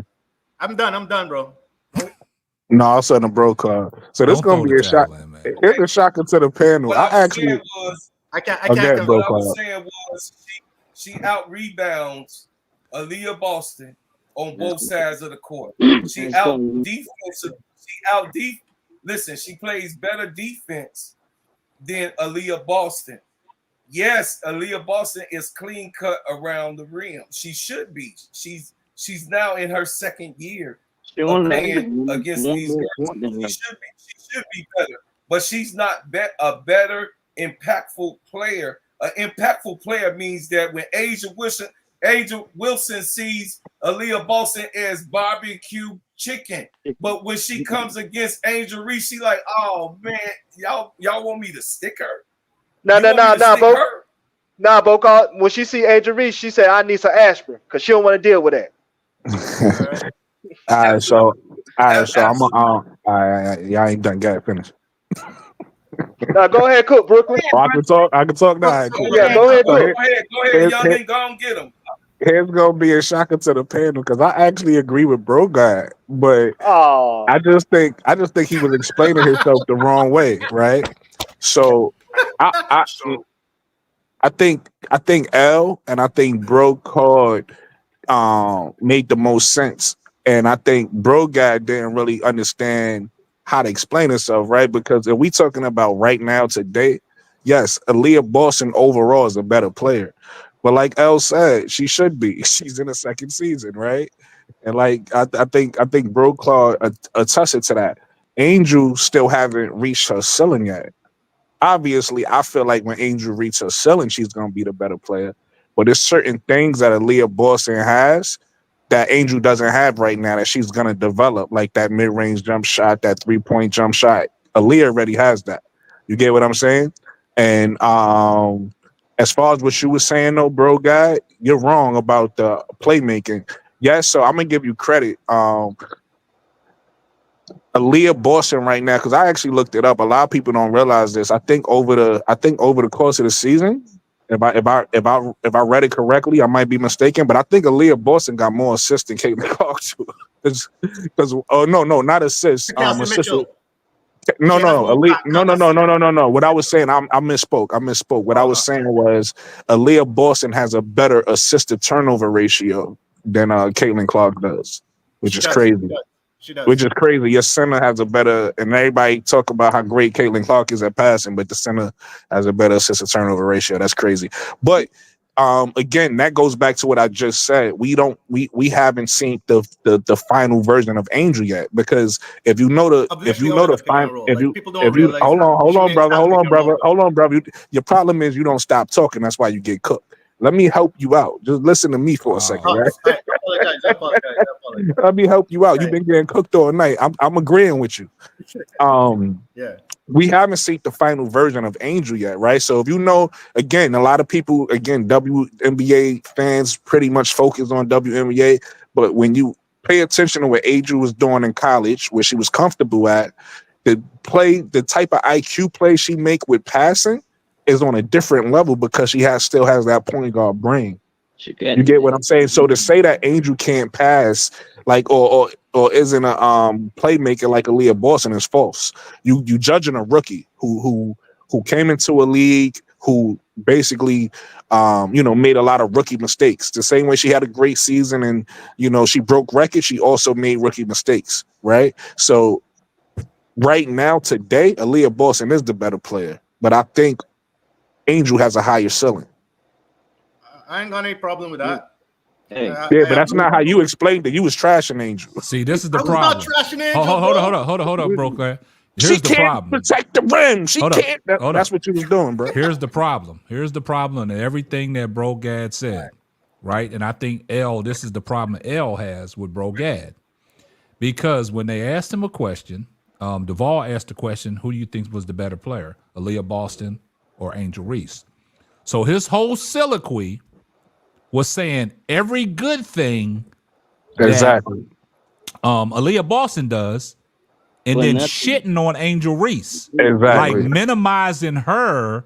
That's why she's talking about the gaslighting. Minimizing Angel Reese's game to big up Aaliyah Boston. Your opinion is not going to change about Aaliyah Boston.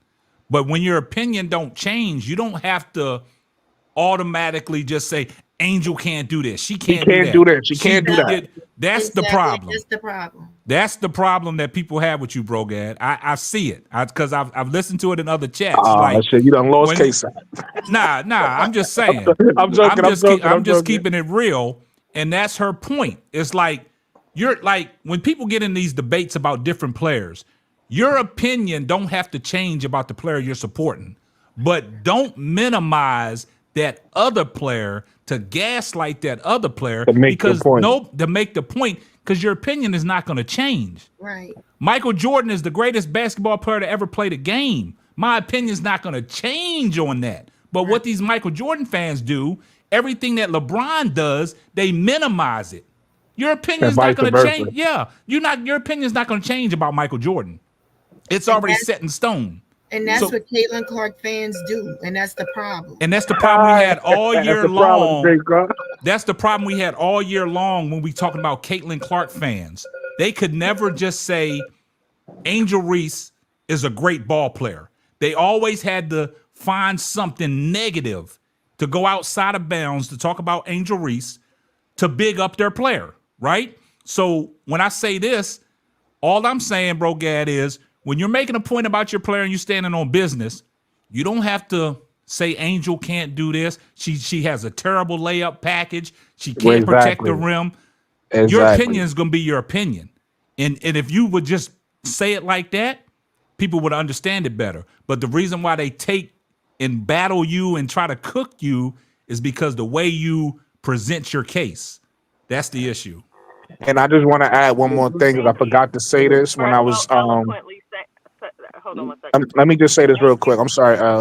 I forgot to say this when I was saying the difference between Aaliyah Boston and Angel. Angel's also 6'3". Aaliyah Boston, I think Bro Claw said that.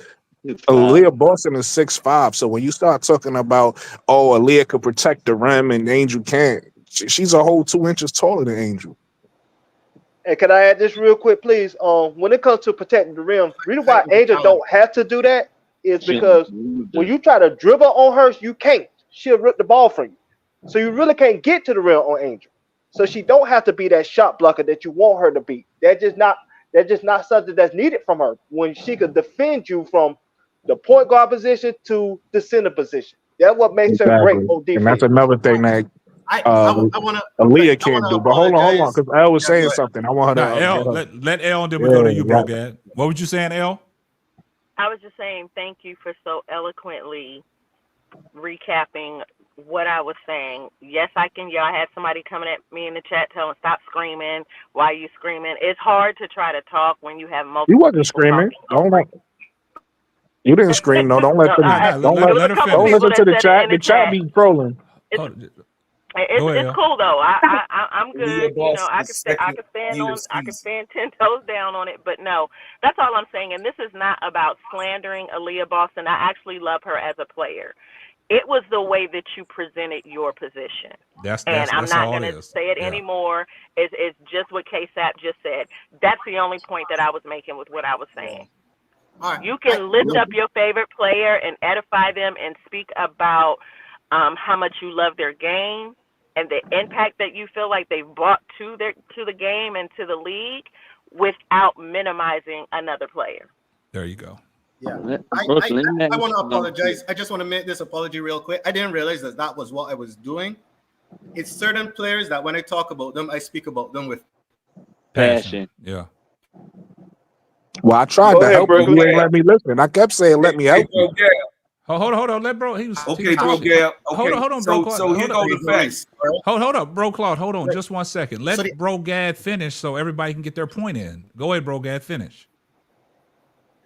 yeah, So y'all didn't. it's not like Okay. I'm not gonna peddle false narratives and say, for example, there are people who go around saying that all Angel Reese does is rebound her own layups.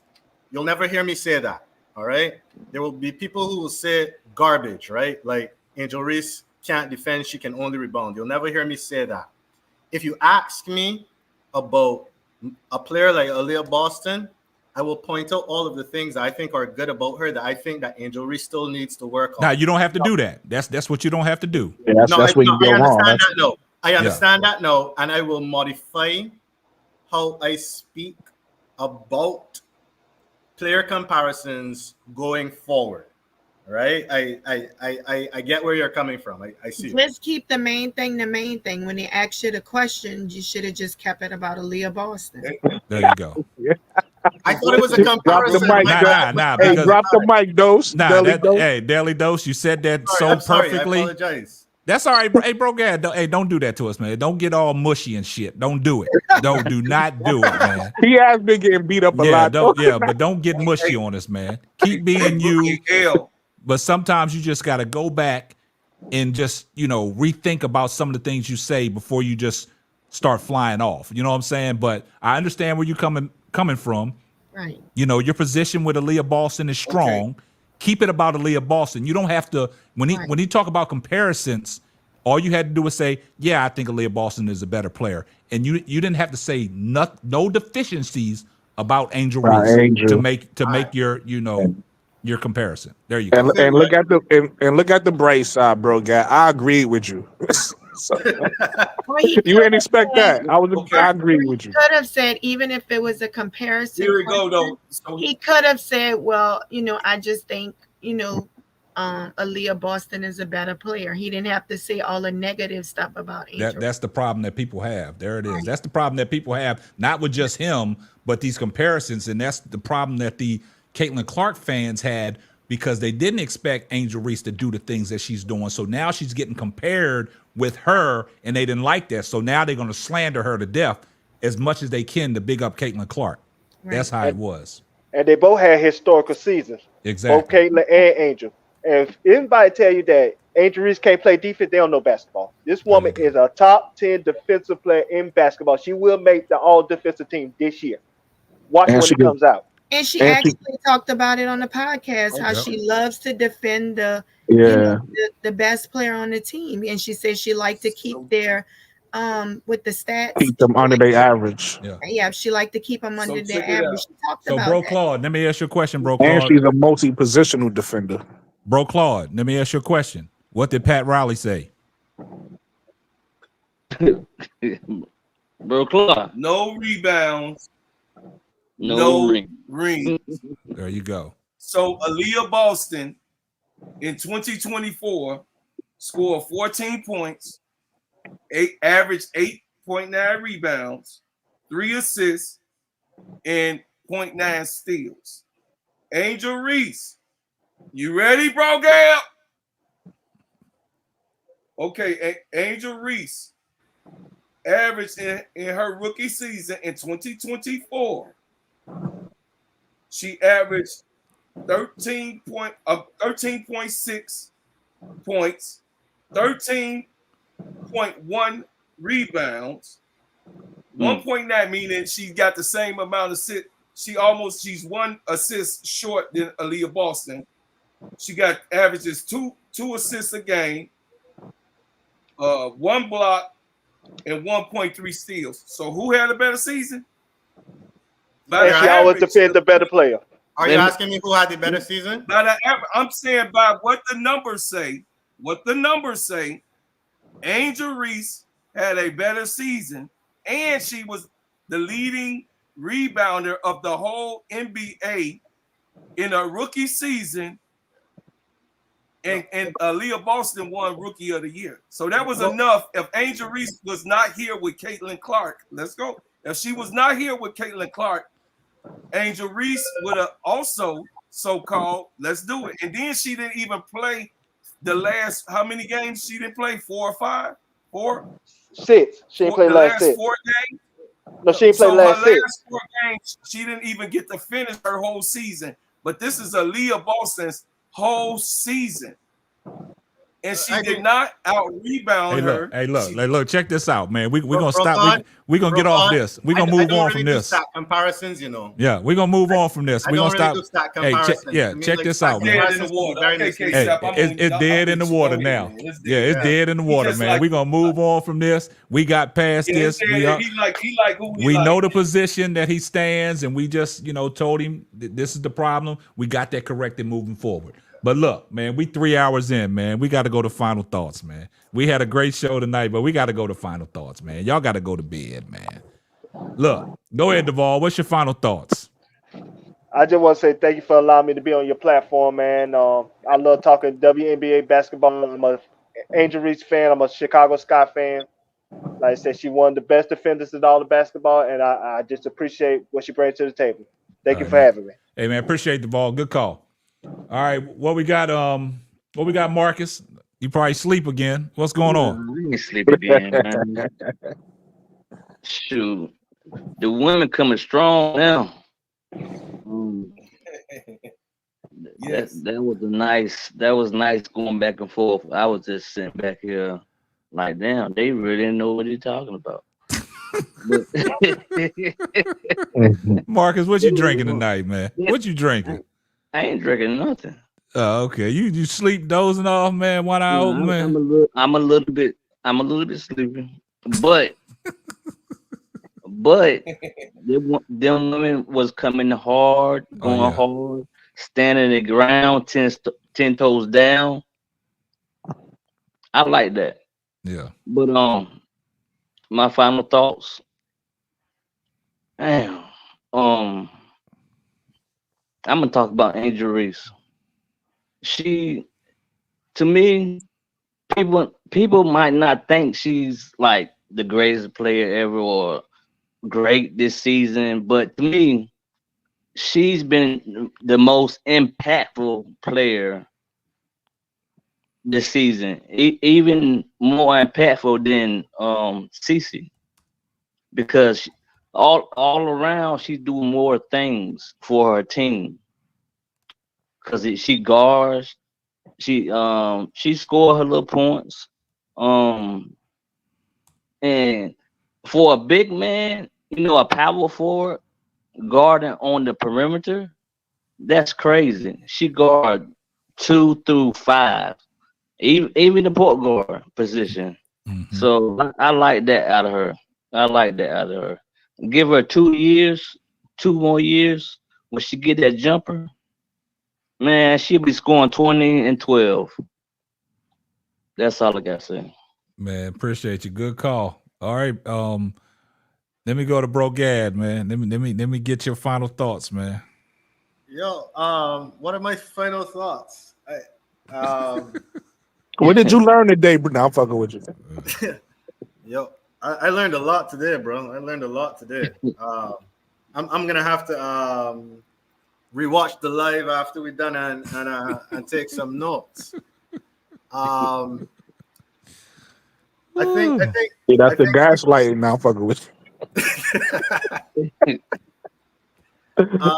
I think they did Teaspoon dirty, but that's what happens when you hire a coach before a general manager. That's almost always gonna happen, unfortunately, because the general manager has an idea of how they want to do things, and they're not gonna tell the coach because the coach isn't part of their plans. So they're only gonna find out at the end of the season, right? You got 2 franchise players in Angel Reese and Camila Cardoso. I was gonna say 3, but I'm kind of concerned now that with Weatherspoon gone and the way that the GM is talking, that Chennedy Carter is not gonna come back. I would love to see her come back, but I feel like they're gonna lowball her. Yeah. Because they want to see what other teams are interested in her, and to me that's gonna spoil the team chemistry. Just pair the max. Don't play with people. You know, she gave a lot for the organization. She put her trust in the organization. Don't play games with people's money, especially knowing that the women in the WNBA don't even make that much money. She's a max contract player. Just give her a max contract and let her come back and see what she can do. And she's young. She's only 25 years old.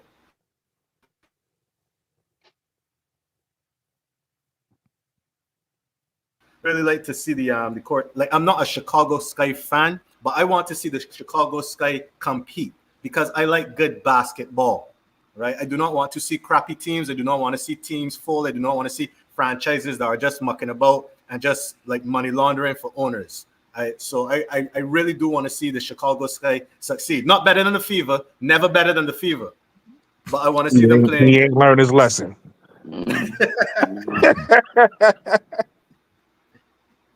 Yeah, that's my thoughts, man.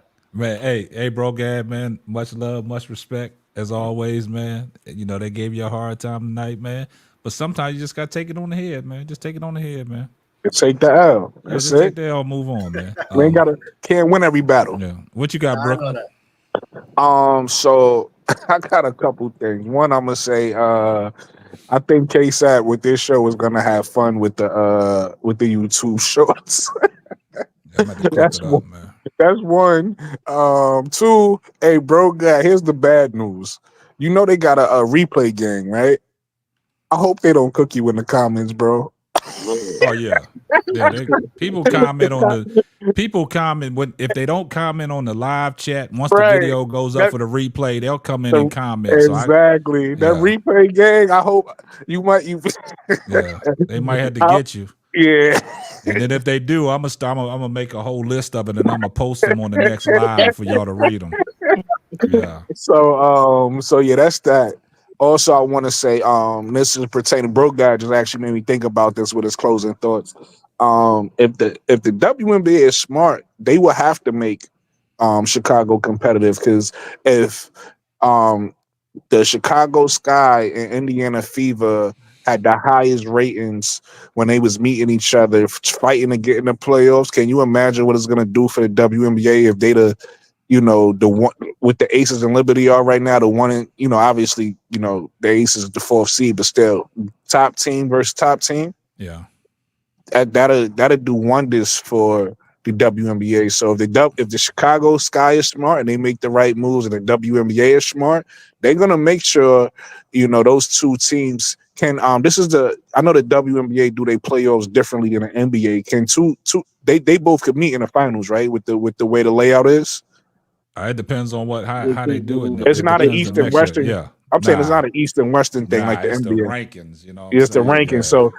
So if the Chicago Sky and the Fever could meet in the finals, that'll be amazing for the WNBA in the next few years, or whatever the case may be. And my last final thoughts, man, is I hope I'm wrong, but I think Chennedy is gone. Yeah. I think they're gonna sign Kurt Miller, and that's another reason why. Man, I'm just saying again. I'm thinking in their brain, not what I'm saying. Like, you know what I mean? I think this is what they want to do. I think don't they do want to us, Brooklyn. Don't think about it. They didn't have a coach. Hold on. Think about it. They didn't have a coach in mind, because this is also coming from that Julia Pope interview. When they fired Teaspoon, they didn't have nobody they was talking to. They just fired her because they wanted to go in a different direction. So they don't even have a plan. So the only person that's available, unless it's somebody out there that we don't know, is Kurt Miller. And here's another thing that people might not want to hear. Kurt Miller didn't like Rakia, but he did like Angel. So that might be a direction they go. They might bring Kurt in here. I think that means Kennedy might be out of here, because we already know that relationship, unless they mend it somehow. And I think that's a direction of the Sky. And I'm not happy about it, because I'm a Teaspoon guy, but I think that's what they want to do. I just want to say one thing about what Brooklyn's saying, because I heard it on another channel. They basically were saying the same thing. They were saying that they think they want to bring, a white coach in, and they also want to bring a couple of white players too. I mean, I don't know. That's what they were saying. They think that's what they're trying to do to make it like Indiana. So that's your final thoughts? No, that's not my final Oh, thoughts. I okay. just second what Duval said. I enjoyed myself. I love coming on the panel, and it was very I don't know. The chat went off tonight. Yeah, It they was was hot. The popping block tonight. was Yeah, hot. yeah, yeah. But yeah, I love coming on, and I love the show. Man, I appreciate you, Thanks Daily for bringing Dose. me on. Yeah. Hey, one I- quick second, real quick. and Sister I like- Noble, we about to get up out of here, man. I'm not putting the link back up. I'm sorry you missed out tonight, but we got to get up out of here, man. We've been in here for almost 4 hours. We got You to go. snooze, you lose, Sister Noble. Yeah, you lost. And it I was know you good was at work. meeting- Nah, she hit me up talking about she was at work, so it's all good. I ain't mean to cut you off, Daily Dose T. Go That's ahead and finish okay. up. It was good meeting you, Al. I really enjoyed you on the panel with me. Thank you, sis. It was a pleasure meeting you too. Hopefully, we can do it again in the future. Right, Nah, exactly. y'all gonna. What you mean? Hopefully, y'all can do it again in the Exactly. future. Stop that. Don't do Hey, that. hopefully y'all can do it again in the future with Bro Guy here. Yeah, Brogad is always gonna be here. Right. He Yeah, always gonna be he here. always on. Correct. Y'all got to get used to him, man. You gotta get used to him because we can't run Brogad out. He we was cannot here do it. before us, so yeah, he was. Yeah, But you know what he likes to do. They only here to cause confusion. He only like trying to cause confusion. Oh, you just I don't remind mind no, getting that cooked was by the Wody ladies. Mac. Never I don't mind. mind That was getting Wody cooked by Mac. the ladies at all. Nah, it's all love and respect. Yeah, Wody Mac dipped out quick. You know, he dipped No, out I quick. was gonna say earlier I was in Showtime's live and Showtime was getting on Wody Mac saying the same thing. Yo, you only come up to cause confusion. Yeah, I heard him say. I had thought it was started Bro laughing. Guy, but it was Wody Mac. Yeah, I started laughing on that, man. Yeah. So what? Okay. Hold up. Where Bro Claude? Where he go at? yeah, he been logged off. He might have had internet connections or something. Well, let me take his final thought. I thought you had your final thought Yeah, already. nah, we gotta go to L. I'm We gotta go to L. L's final thought. Right. L, what's your final thought? He just woke up and forgot he had a final thought already.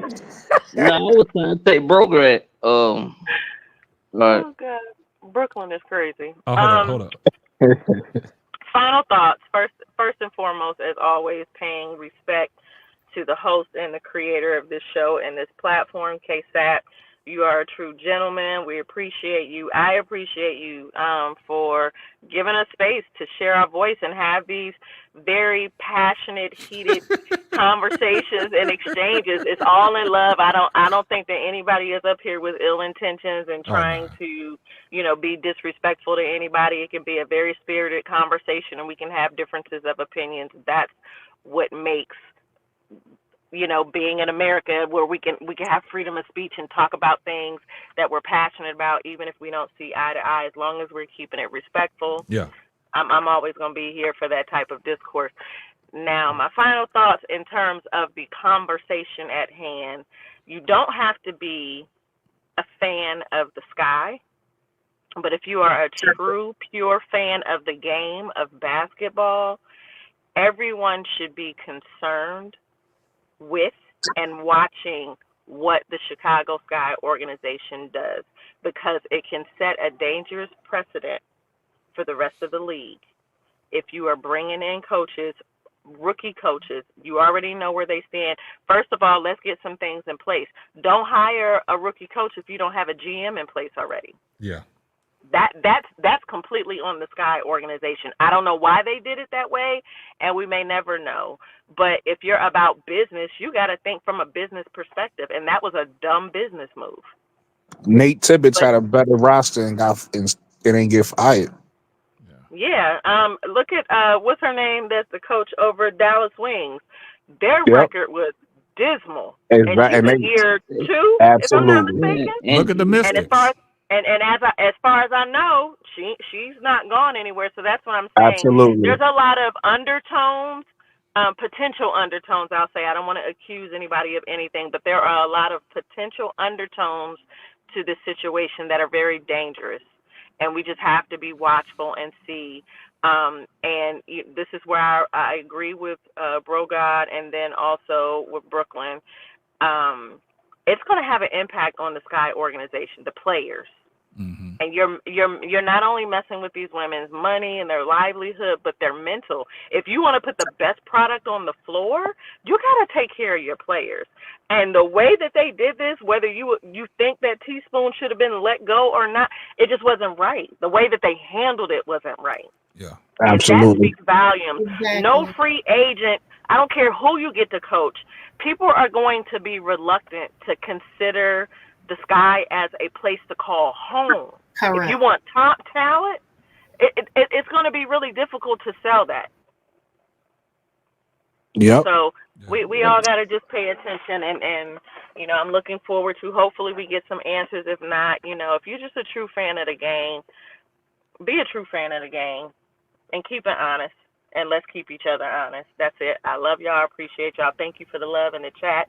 I was Love you not too, trying to come with a Glock and shoot Oh nah, off. you but good. I mean, hey, look, L, this is what you did, and I'm just gonna be real.